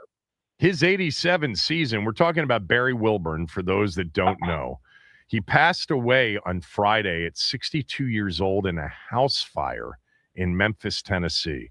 Super tragic, super sad. Barry Wilburn in 87 led the league in interceptions with 9, was a first-team AP All-Pro, and then in the playoffs had 3 picks, including 2 in the Super Bowl against John Elway. He was big time that year, and you'll remember this, Billy. He had a significant play that is a franchise record-setting play in the season finale against the Vikings. They were playing on a Saturday afternoon. This is 87. This was the famous game in which Gibbs finally decided, I'm shelving Jay Schrader. We're going to Doug. He brought Doug into that game. Doug brought him back. They won the game. They were 11-4, and then Doug obviously started the playoff games against Chicago, Minnesota, and then in Super Bowl 22 against Denver. But Barry Wilburn against the Vikings, down 7-0. Vikings are getting ready to score again to go up 10 or 14-0. Picks off the ball at the goal line, returns it 100 yards for a touchdown. It's still a franchise record pick 6 return of 100 yards. But yeah, sad news. About Barry Wilburn. I know that he had a lot of personal issues following, his time here in Washington with drugs, et cetera, but then got himself back on his feet, ended up, playing a couple of years in Philadelphia, I think it was. But yeah, really sad news, and had a very, very good 87 season and was a champion. But anyway, Super Bowl. Tape, too. He had the biggest forearm tape you'd ever seen. Check it out on YouTube, kids. I mean, I was 17 years old, Kevin, in '87 season. That was absolute Camelot for a Redskins fan at those moment in time and what we're building there. And I hope the young kids have an opportunity, as we have the best quarterback in the league right now, to enjoy those types of moments that we had too. Obviously, I mean, if Jaden's quarterback for Patriots, they win the game probably by 20. That's the biggest takeaway for me. Anybody who watched that game knows that JD5 can deliver the football. Yeah, JD5 played Seattle. Remember, he had Robbie Chosen at wide receiver and a couple of other dudes that had just arrived. But it was not, a banner night for Washington's offense against Seattle's defense back in November. Seattle did it to a lot of people this year. There's no doubt. They didn't do it to Matt Stafford though in 2 of the 3 games. All right. That's the game for me that as a quarterback, that we'll look back on that performance and say there was the yellow flags were waving that he is not a big game player the way our guy is. Our guy is a big It's year 2, player. And this is the thing that I think you're going to make a mistake on, and everybody else will, just like, everybody's made mistakes on Darnold, Mayfield, and everybody else. Second-year quarterback, he's got all of the skill and talent, Billy, and the mental makeup. He was terrible in the postseason, one of the worst all-time postseasons for a quarterback in NFL history. He wasn't the only reason for it, though. They were terrible on the left side of that offensive line. So I would certainly hardly give up on Drake May. But what would our guy have done? I think there would have been more ball getting out quickly, more taking off a little bit to extend understanding I don't think, put it this way, I don't think Dan Quinn or Cliff Kingsbury would have taken the ball out of his hands in 2 straight games. I don't think they would have done that. But that's where May is right now, but it doesn't mean he's going to be there for long. Thanks for the call. Who else do we have? We got Ian on the phone. Ian, Super Bowl react. Go ahead. Yeah, the Seahawks were incredible. I think if they played that game 10 times, Seattle wins 9 of them, if not 10. They were the dominant team. I will refute the point that you're making that this means JD5 over Drake May. I think this happens anytime you lose in the final. I didn't say it means. I said that's my opinion, that I would take Jaden. I would have taken him last week before this performance. It doesn't mean anything. I think they're both going to be very good quarterbacks. And the horrendous performance by Drake May in last night's game and throughout the postseason doesn't change my mind that I think he's going to be a very good quarterback as well. Yeah, and we did this call segment last week. I would take Drake May, and the largest reason you said, where would our guy JD5 be in the game? I think he would have gotten hurt. Those hits would have broken him. I think he is just too frail. And Drake May had a great regular season, an awful postseason. But again, he's upright. JD5 is not upright. And I just remind everyone, go back to the New York Giants game, the Green Bay Packers game, the Minnesota game, and watch Daniels. And just ask yourself, is this the guy of the future? I just don't know. There's too much out there that gives me pause for going forward. And can't blame Cliff Kingsbury next year. Can't blame so-and-so next year. Terry McLaurin will be under contract. We'll see. Maybe he is the guy, but right now there's a lot of questions. I mean, Washington's not. Yeah, I just don't know how you come to the conclusion on that. That's the part that's baffling for me. He didn't really play this year. I mean, the games that you're pointing to are just horrible examples to point to and say that's if you want to point to 4 different injuries over a 17-game span in which he played 4 games start to finish out of 17 this year, only participated in 7. Yeah, that's fine. But to say that he played terribly in these games that you pointed to, that's baffling to me. There was so much context around each one of those games. And I judge him much more on 24, in which he played 20 games.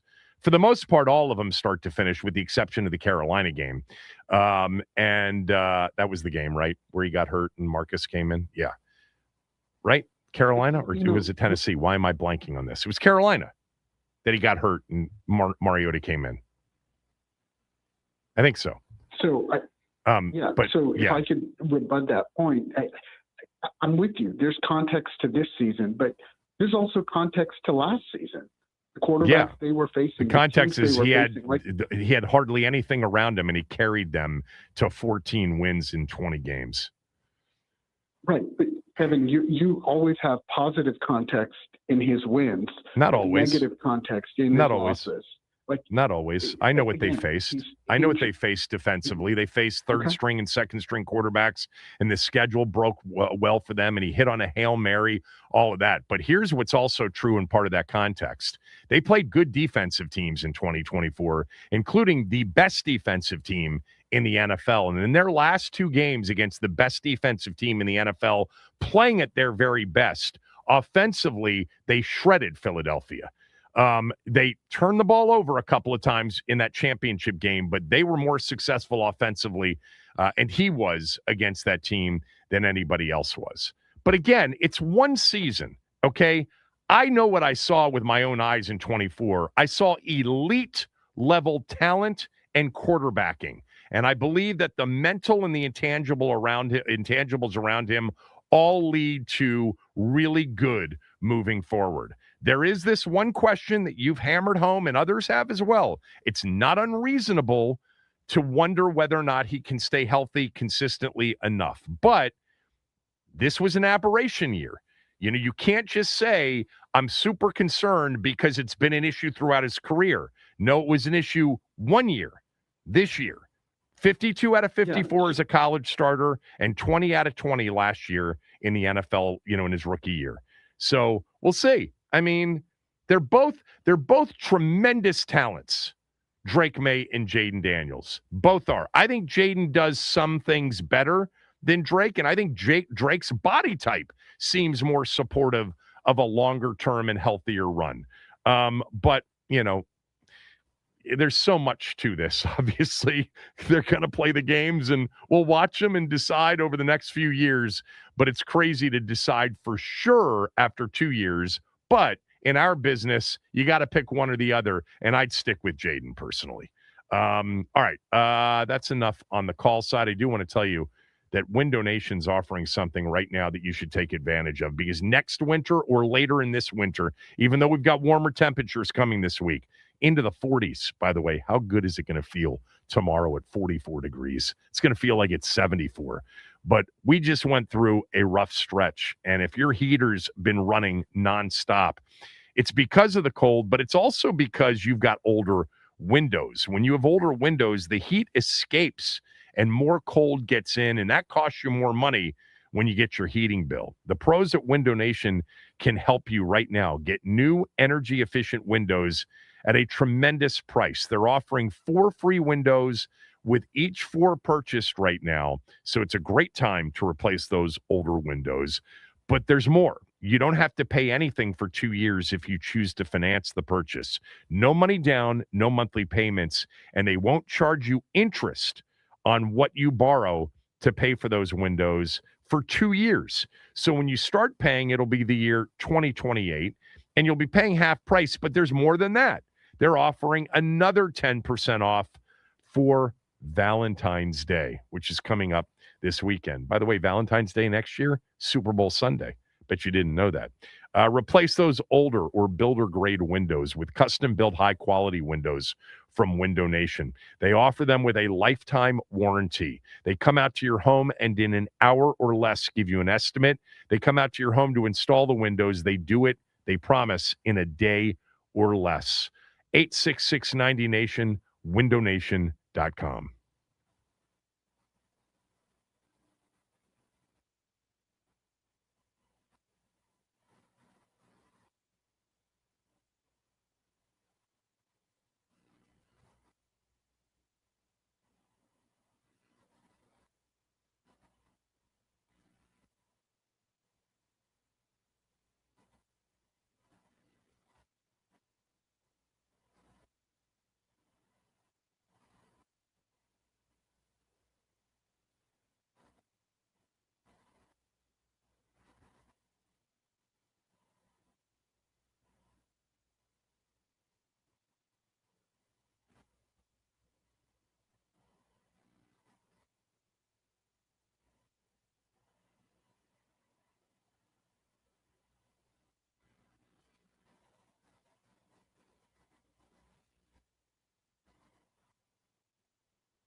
Super Bowl 60 in the books. What about next year?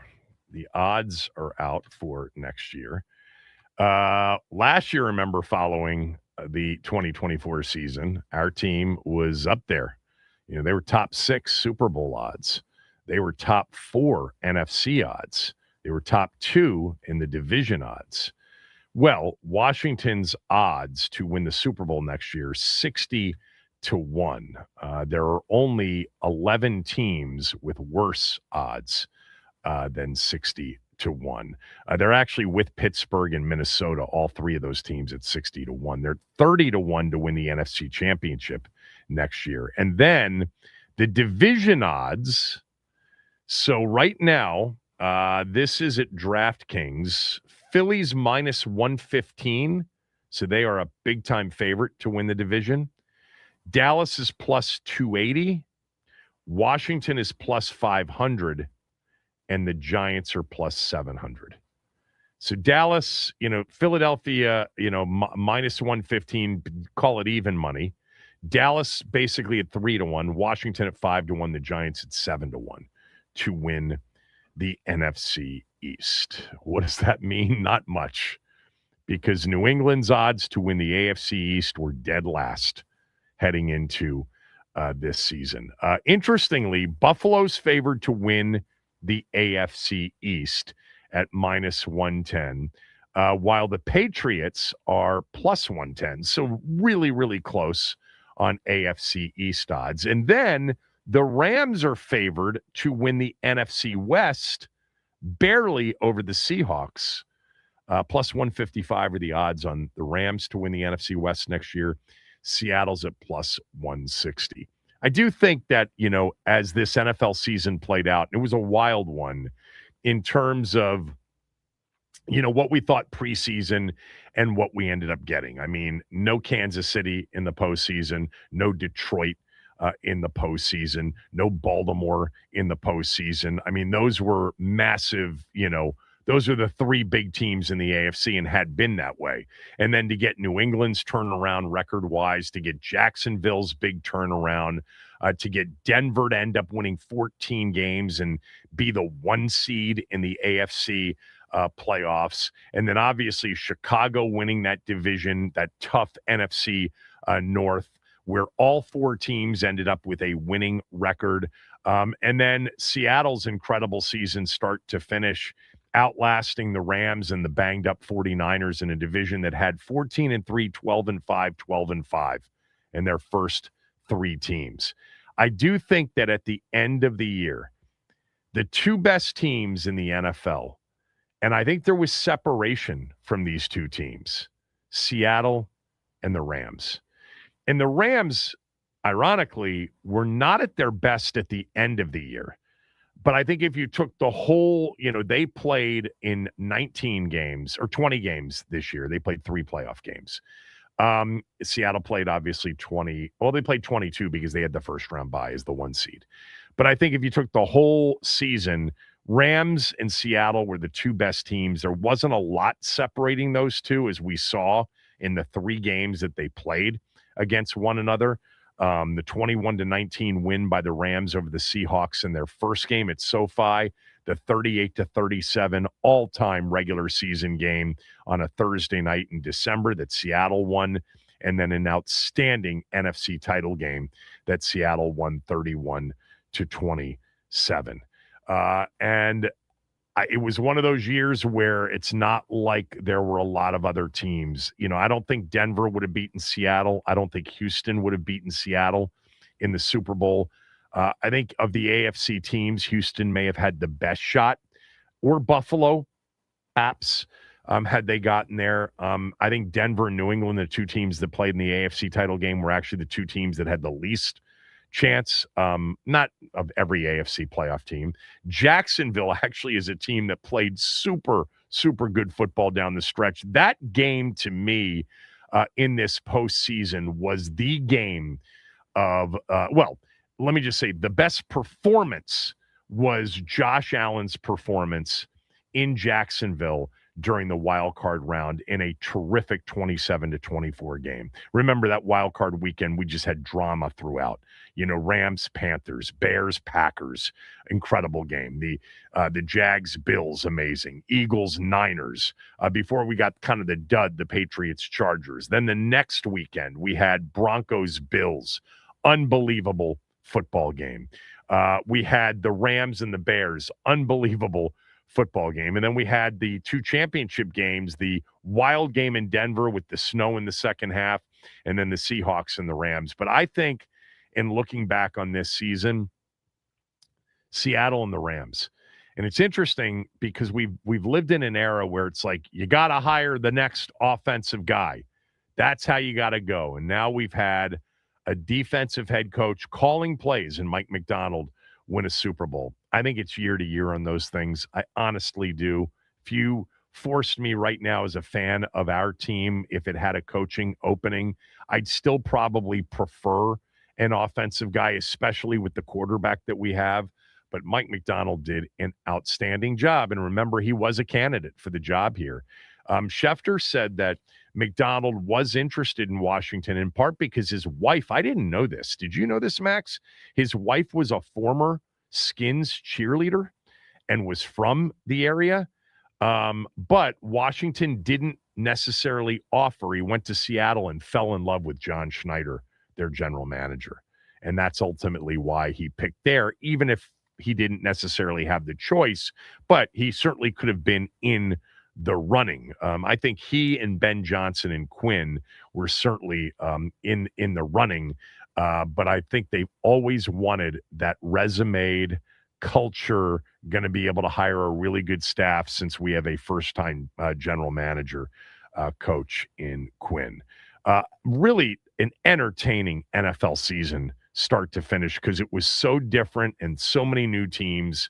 But I think ultimately Seattle and the Rams proved they were the two best teams.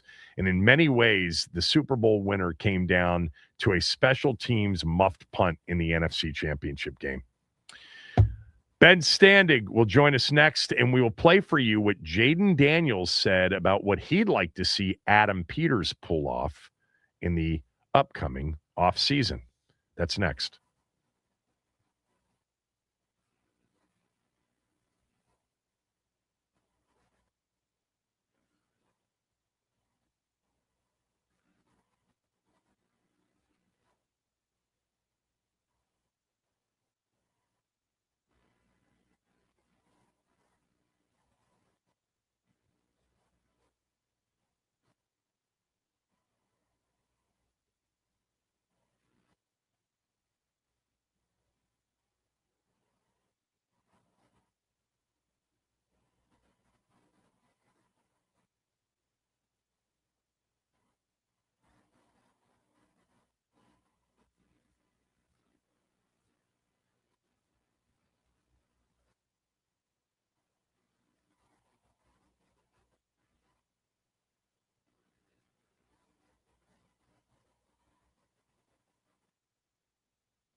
And building the offense together, maybe adding new pieces. You guys added Josh Connolly last year, Laramie at the tackle spots.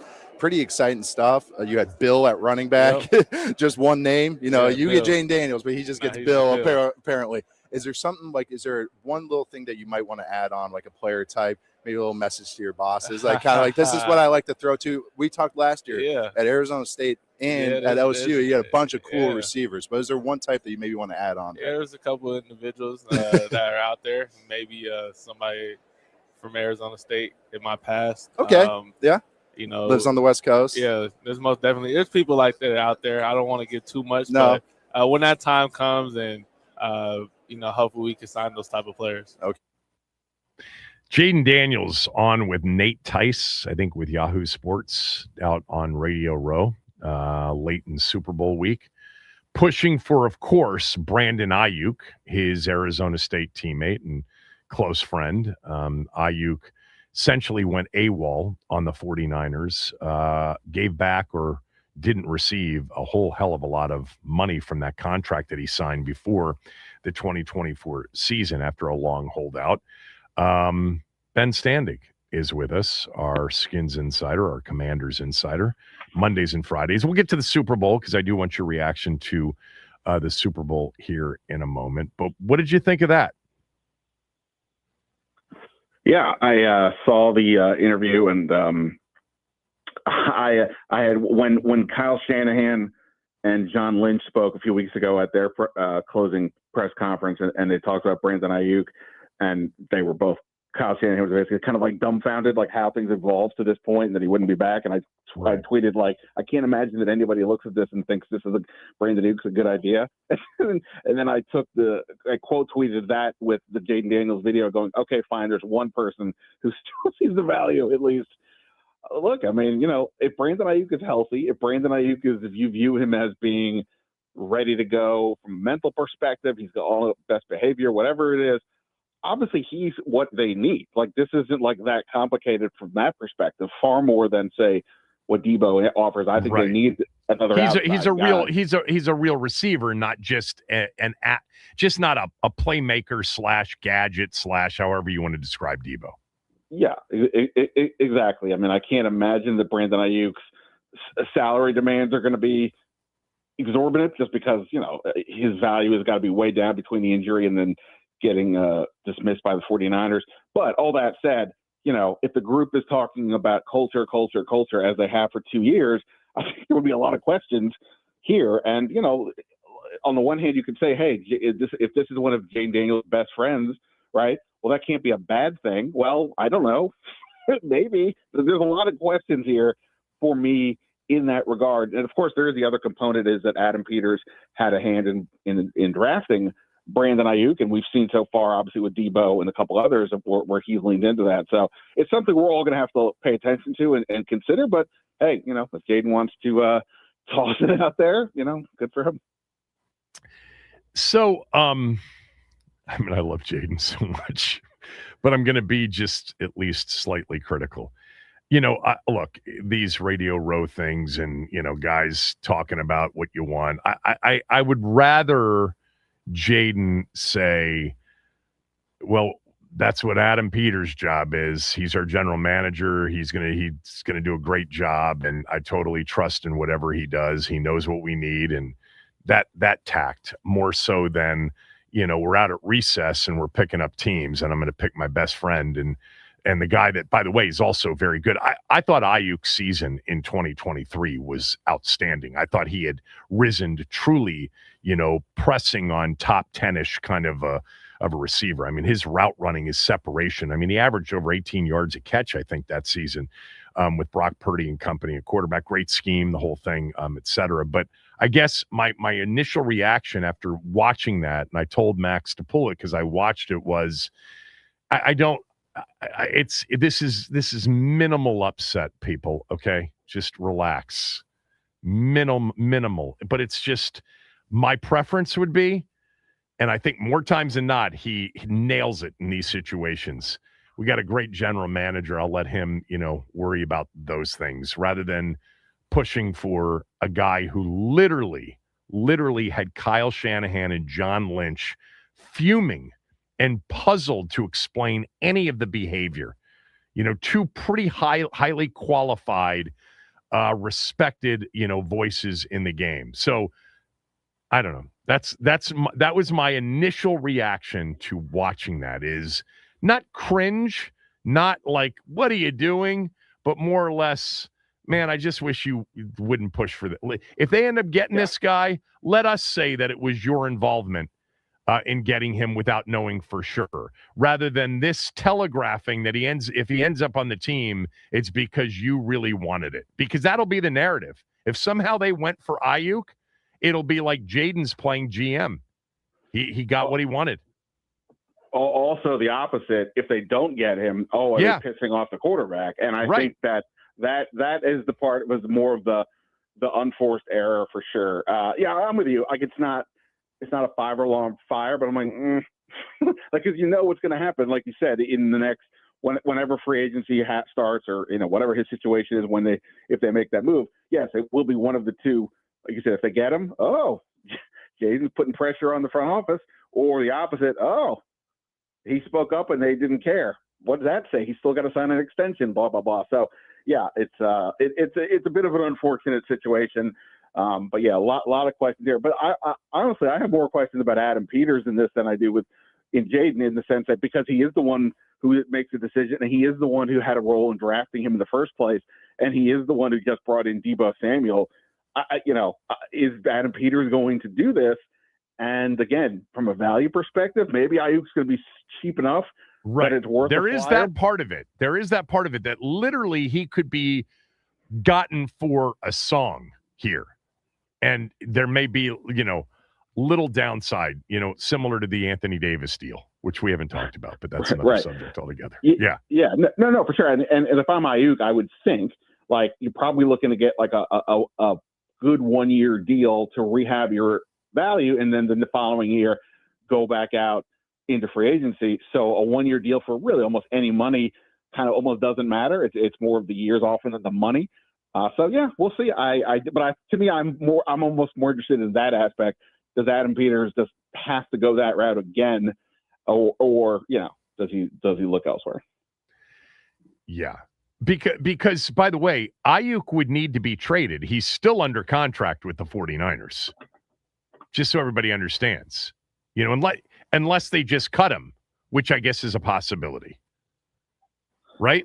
I don't quite know exactly where they're at. I guess I need to double check on it. But yeah, I assume they're just going to cut him. Like, if they just, and then they just dissolve the contract, or they dissolved a lot of the incentives? There may be some chasing of some of that money by both parties, the money that Ayuk hasn't gotten yet and the money that was actually paid out. And that may end up, in things like arbitration, et cetera, to settle it. But there's no doubt that the level of disgust in Kyle's voice and John Lynch's voice in their post, season press conference after they lost to Seattle in the playoff game was like, wow.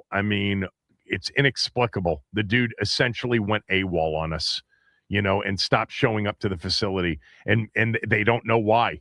And it may be something that Kyle said to him in practice or something, but the whole thing leading up to that contract extension was very, very confrontational. Him demanding the trade, him taking shots, all the while, by the way, getting Jaden Daniels in trouble before he played his first game during the training camp when he put the practice video up on TikTok.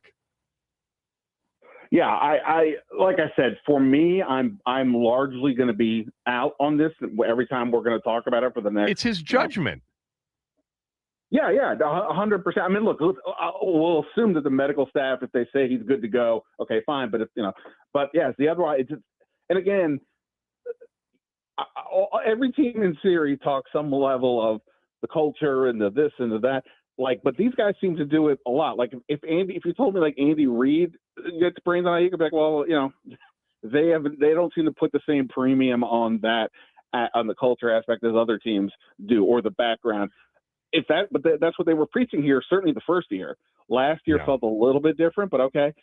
So again, I'm not saying Brandon Ayuk is a horrible person, but look, the judgment that we have seen is not good. And for the 49ers, who, I mean, it's not like they're flush at receiver right now. They don't have much at all at receiver, and they're like, yeah, we can't deal with this guy. Right. One other thing that happened, and we did not, this news broke after our show on Friday, but Cliff Kingsbury, for all of you that were maybe consumed with Super Bowl and other things, Kingsbury actually got a job on Friday. He is heading to Los Angeles to be a part of Sean McVay's offensive staff. Now, the title that he's getting is not offensive coordinator, and correct me if I'm wrong, I don't think they've hired an offensive coordinator to replace their offensive coordinator that they lost to Arizona. What is the Kingsbury role in LA? Do you know?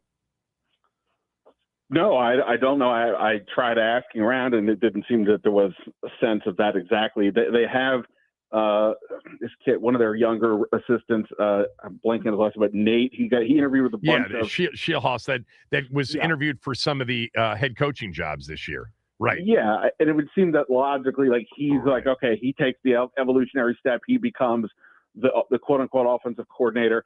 But again, to be clear, even if Kingsbury was made the offensive coordinator, it is a title job. It is not an actual job. He's not calling plays. McVay does that. And I talked about this on my podcast and probably with you last week. Like, it's not, there is a bit of repudiation here. It feels like from the league. I mean, the entire league did not technically have the opportunity to hire Kingsbury. It was only some, but I think it was like 18 different offensive coordinators were swapped out this year. So like more than half the league, and him not getting a job, I think that going to the Rams to me says he recognizes he has to evolve his system and become more conventional to a degree and go. I mean, there's other like he's getting paid. He doesn't have to go to the Rams to get paid this year, right? So he's still getting money, but this is about, hey, I'm not getting the opportunities I want. What do I do about it? He did the same thing to a degree when he got fired by Arizona. He went to USC to hang out with Lincoln Riley and absorb that. And it feels like this is the same way. And honestly, it's probably what he needs to do. But at the same time, it's pretty, for all the, knocking that some had on Dan Quinn for making the move, I think the league kind of said, yeah, I don't think that was the worst idea. The only thing we don't know is we don't know if there were opportunities that he didn't want. That's the only thing that somebody mentioned to me, but I don't know specifically what those were.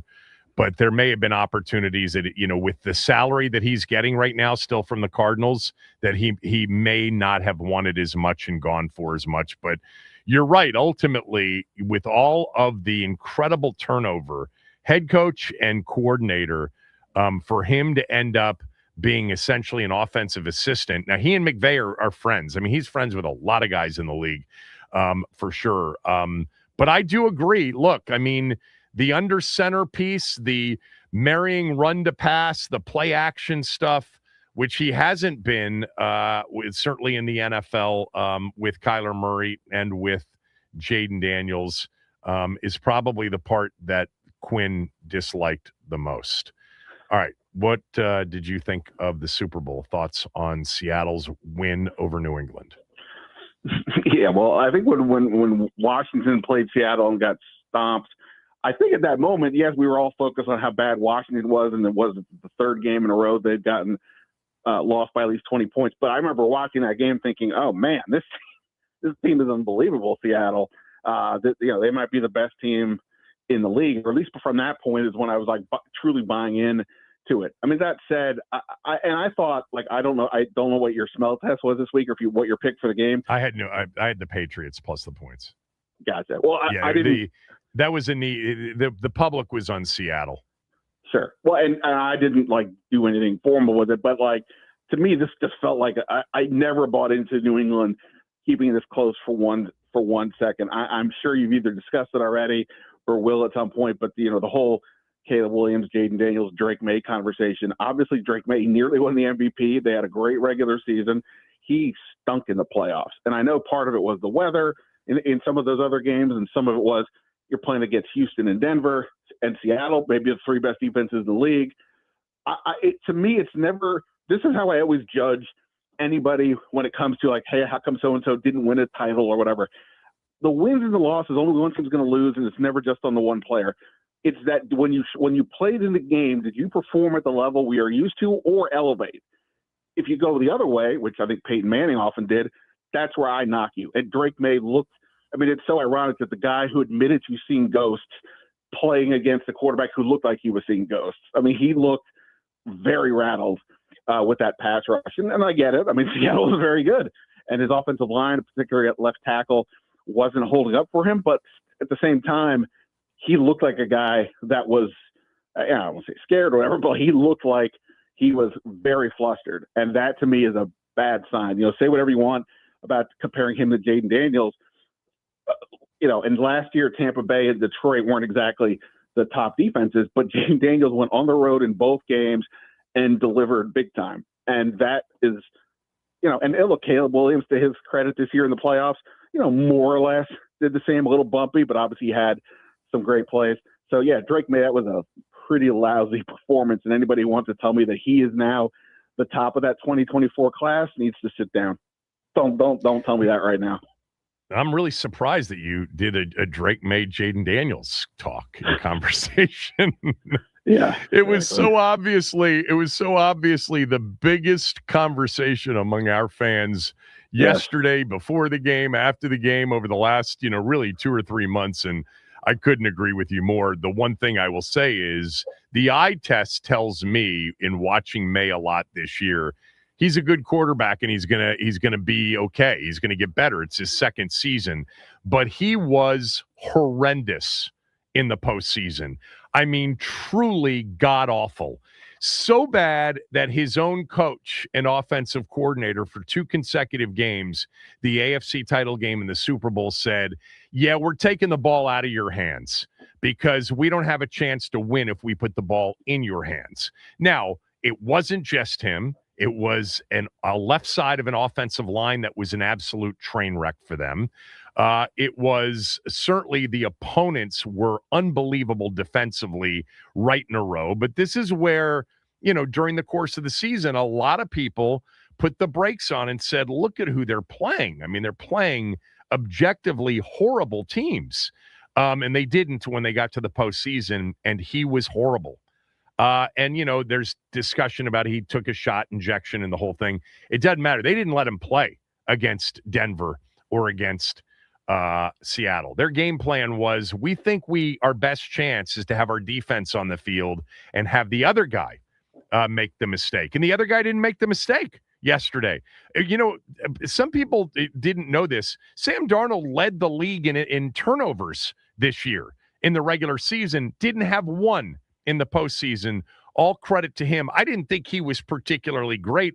I actually thought, Ben, he got away with a couple of throws early in the game. It was exactly what New England was playing for, was an opportunity for a big, play defensively, and they were close on that opening drive on 2 or 3 different occasions. But, give me Jaden, but I think they're both going to ultimately be good quarterbacks long term. The eye test says that Drake May can do a lot of things at a high level, and apparently the whole mental makeup is great, but it doesn't change the fact that he was terrible in 4 straight postseason games, and it's really a miracle that they were playing in that game last night. Yeah. Look, it's going to be really fascinating to see. New England spent more money in free agency this year than I think like any team ever, but they're on the same situation that Washington is, a rookie quarterback, a quarterback on a rookie contract. And, they flushed their whole team, Mike Vrabel coming in and started over. And, their moves were very, worked out great. And like they did it for, it wasn't just like what here in 2024 when it was sort of a lot of like random parts for the most part. Except for a couple of free agents, like they had some, pretty good additions. But what happens to these 2 teams now? Who can spend the most essentially and make the smart moves to elevate again? Like we can sit here and say, well, New England's a better team than Washington. Okay, I mean, sure, I guess. But a year ago, obviously, we would have said the same thing the other way. And look what happened. So both of these franchises have, and the same thing with the Bears, have really good young quarterbacks. Now the question is, while they're on these rookie deals, can they do enough to elevate them? In New England's case, to stay up that top, and in Washington's case, to get back there. Yeah, and I think, since the end of the regular season, for me, and I think for you as well to a certain degree, the emphasis has been you can't be this bad on defense and legitimately, expect to contend for anything big. And we saw this year that defenses, really rose. Now, year to year league, things could change. We could be back to all of the best offensive teams, making it to the postseason, making it deep into the postseason. But the pressure's on Adam Peters to deliver similar to the way that New England's front office delivered between, last year and the beginning of this year. They've got the cap space to do it. They don't have the picks necessarily to do it, but they've got to upgrade significantly across their roster, but in particular on defense. And I hope that, starting almost a month from today, we start to see a real aggressive push to add talent, especially on defense. Do you think we will? Well, I would say one thing that's scary is that Washington, I think, is fifth right now in cap space. It's a constant fluctuating, but like fifth in cap space. Seattle is sixth. Yeah. like I have to tell myself at some point I cannot continue to go back to the Ron Rivera drafted poorly well. But Seattle basically has as many players from their 22 class still producing, including like starting left tackle and some other or whatever Cross is, as many guys from the 2022 class as Washington had during the 4 years of Rivera still here. They also had the Russell Wilson trade, which gave them just an armload of picks, similar to how like OKC with the Paul George trade that really set them up. And good for them. I mean, they recognize what they needed to do, but you also have to hit on the picks, and they absolutely crushed it. Not just that year, but most of the years in recent times with John Snyder. So yeah, I mean, it's not enough to just say we have the picks. What do you do with them? And the jury is still out a bit on what Washington's first two classes. We know they don't have as many picks as they would like this time, but you still have picks. You still got to nail them, and that's going to go a long way towards beyond the spending. Like how much are they going to really be able to elevate this program? They could have taken Christian Gonzalez at 16 for sure. But I said, I think earlier in the show, or maybe I said it leading up to the Super Bowl, I think Witherspoon's a really good player, but if you gave me the choice of Witherspoon or Gonzalez, I'd take Gonzalez over Witherspoon. And Seattle took Witherspoon at number 5 in that draft. It's still a draft, that was interesting because you really were the one. Remember when we had the conversations with them and Pittsburgh when Pittsburgh was on the clock, and ultimately, you thought, and I think was interesting because they were going to move on from Chase Young, that they wanted to move up to take Lucas Van Ness, the kid that went to Green Bay. But when Green Bay picked him, then they decided to stay where they were and take Forbes. It's funny how that stuff goes every year. And Van Ness, hit and miss so far, but looks more the part certainly than Forbes does, even though Forbes had some moments this year in LA and is still, also a young player. All right. We can talk about Anthony Davis trade next time. Appreciate it. Always, man. I appreciate it. See ya. Ben Standig, everybody. When we come back, I want to follow up a little bit on some of the stuff that you guys wrote about Sonny and all of the conversations about Sonny Jurgensen on Friday. We'll do that next. Kevin Sheehan Show, the Team 980, the team980.com. I do want you to know that Redfin's giving away $1 million home in an epic, never-been-done-before scavenger hunt on the Redfin app. It's called Redfin's Great American Home Search, presented by Rocket, and it kicked off today. The house is hidden in Redfin and Rocket's big game commercial, so watch it closely. Download or update the Redfin app to play. Solve the clues first to win. You've got until February 10th at 8 p.m. Eastern to find your new home. No purchase necessary. 50 USDC. Must be age of majority. Visit thegreatamericanhomesearch.com for official rules.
There was so much reaction to Sonny Jurgensen's passing on Friday. And it happened while we were on the air, and it was nice to get a chance to take some calls, but it was even nicer to hear from Joe and to hear from so many different people who came on. Ernie Bauer came on my podcast later that day. Ernie was a close friend of Sonny's.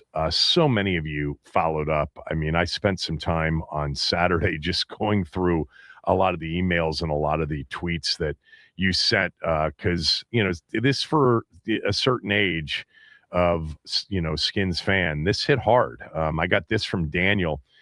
Daniel wrote, "We both lived the same Sonny experience, Kevin. Thanks for remembering him the way you did. I think you missed something, though. Sonny still holds the record for touchdowns in a season for our team. You mentioned the Eagles record, but didn't mention the record he holds for our team. No quarterback, including your guy Cousins, has ever thrown more than Sonny's 31 in 1967. You're 100% right, Daniel. I did not mention that. I should have. I knew that. I think what I did, as we were sitting here on the air and even after the show, one of the things that I don't think I had ever spent a lot of time looking at was his Philadelphia career, which, Eagles fans loved Sonny too. They didn't want Sonny to be traded. There are people in Philadelphia that revered Sonny of a certain age and got the same kind of experience. Sonny's first year starting in 61 in Philadelphia, he set the NFL record for yards passing in a season. Now, it was the first year of a 14-game schedule. They had played 12 previous to that. He tied the NFL record with 32 touchdown passes, and I did emphasize the fact that his 32 touchdown passes as a Philadelphia Eagle is still number 2 all time. Carson Wentz had 33 in 2017. Wentz only played 13 games. That was the season he was headed towards perhaps an MVP, and he got hurt. And I just thought, oh, my God, 1961, hardly a passing era. All of the rules favored, the defense compared to the rules that would come afterwards. And Sonny still had the second all-time touchdown passing mark in Philadelphia history, still had a top 5 all-time yardage mark in Philadelphia history.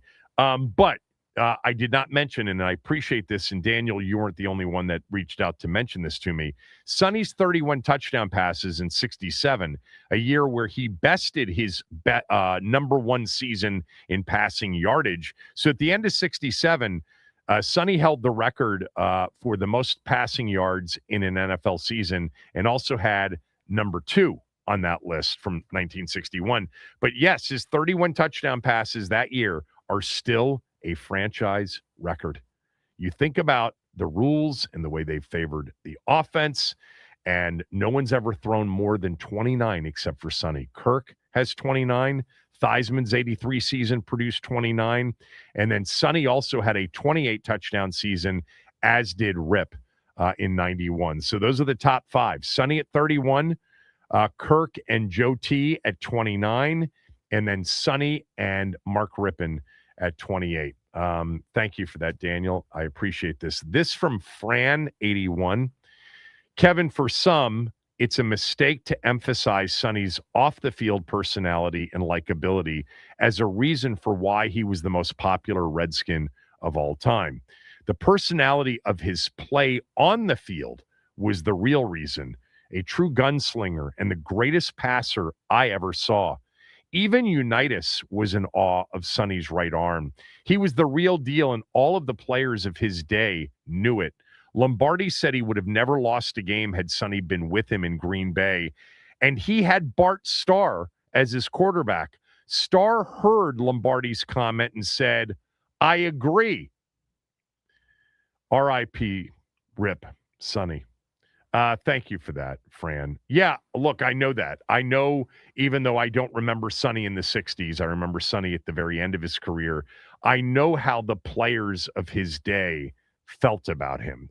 They revered and cherished and admired him and his talent as much as Redskin fans did. And look, Sonny's off the field demeanor and personality and likability was a big part of everything. It always is. But there's no doubt, and I agree with you, it was the way he played and the style in which he played and the unbelievable gift he had to throw the football that really was why he was so revered. And again, I think it's, a really good point. Like, this isn't just a DC thing. Philly fans were hurt by this news. They loved Sonny of a certain age in Philadelphia, obviously much older. And then certain NFL people, you're talking about 50 years of age probably and much older than that. They were, upset to hear about it. I mean, Sonny had a great run. He lived until he was 91 years old. But it gave all of those people a reason to kind of remember what they watched. And he was special. He was really a special talent. He had a gift. I got this from Dell. Dell writes, Sonny isn't the best quarterback in franchise history. That honor goes to Sammy Baugh. You should know that, Kevin. His jersey was the only retired jersey for almost 100 years. Yeah, no, I get that. I understand that. Sammy Baugh would be rated ahead of Sonny on the all-time quarterback list, of course. It's fair. You're right. And if I said Sonny's the greatest quarterback in franchise history, I'm just thinking about sort of modern era, post-merger, 1970 football. But Sammy Baugh is the greatest football player to ever play for our franchise. This from Tim. Tim writes, Kevin, you're right. Sonny was the best passer of his era, but not the best quarterback. United was. Tim's a Colts and Ravens fan. Yeah, I know that Unitas is ranked ahead of Sonny on the all-time list, but even Unitas kind of understood how great Sonny was talent-wise and his ability to throw the football. Sonny just unfortunately played in the 60s on some teams that were really bad defensively. Really bad defensively. If he had played, and he thinks with Lombardi, had Lombardi lived, he might be kind of on that, top 10 list where Unitas resides. From Skins 82 BG&E, he writes, Sonny Jurgensen tops Riggo because of the number of years he spent with the Redskins and the many more great seasons he's had. Keep in mind, Riggo never made a Pro Bowl. Crazy, but it's true. I know what you're saying. Sonny's accomplishments during the course of, by the way, a long career as well, many more Pro Bowls, etc. But Riggo, just so you know, Riggo did have a Pro Bowl. He had a Pro Bowl with the Jets. He also was a first-team All-Pro AP All-Pro in 83 when he set the mark for the most rushing touchdowns in NFL history. What I was pointing out, though, wasn't comparing Riggo's overall body of work to Sonny's overall body of work, although Riggo's included, literally strapping a team to his back and carrying that team to a Super Bowl. Look, the team around him was good. I mean, Theismann was good.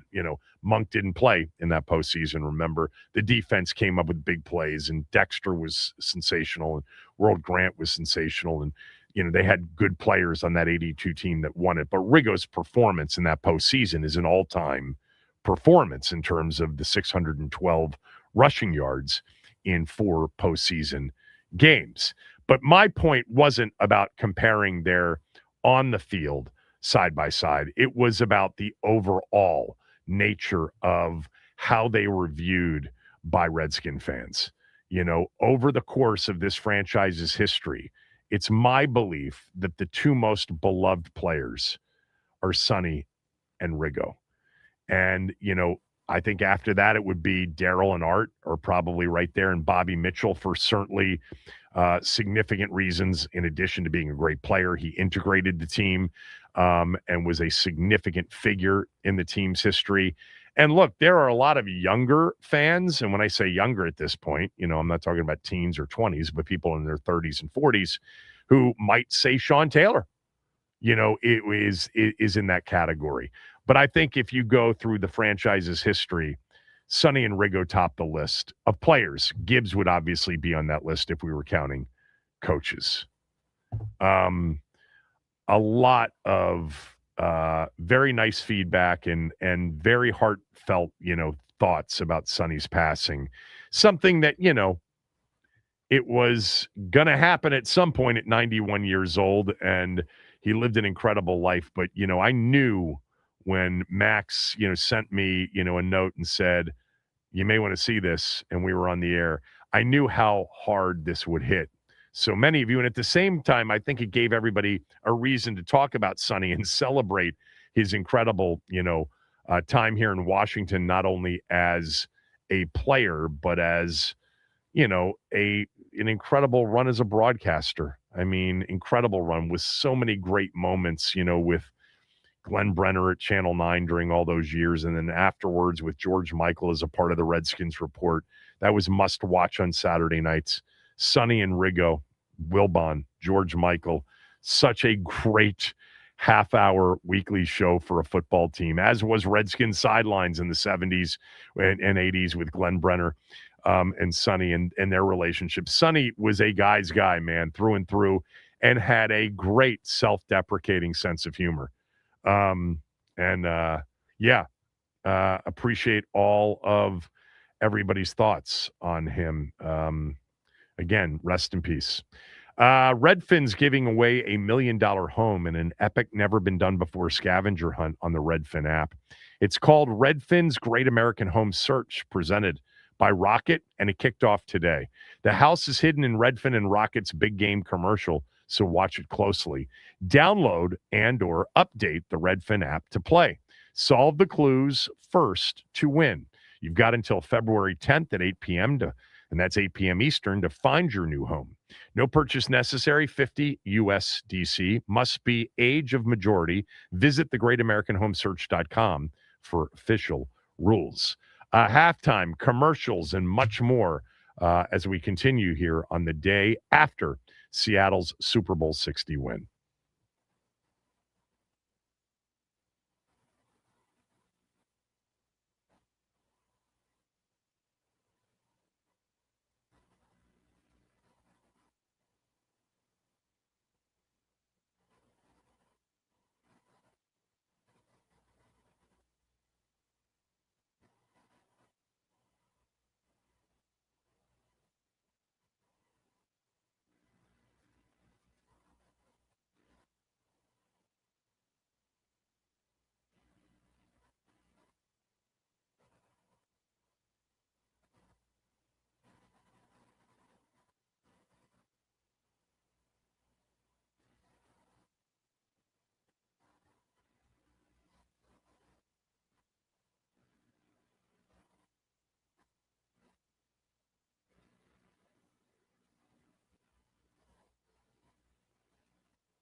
Real quickly before we get to the halftime stuff, did you see what Washington, the Commanders' Twitter page, X page, sent out after the game? I did, and I noticed something. What did you notice, Kevin?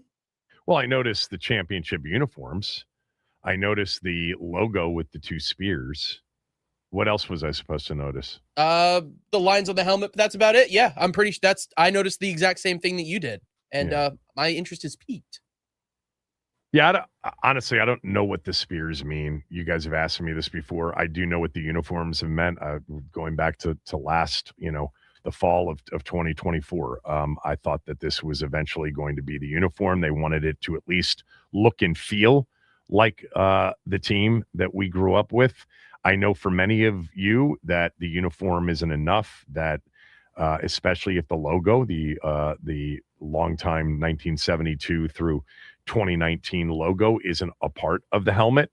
But I didn't mind seeing them in these jerseys against Seattle, Denver, and Dallas this year. And we'll find out, I guess, soon enough if they're going to be permanent in 26, or we might have to wait until 27.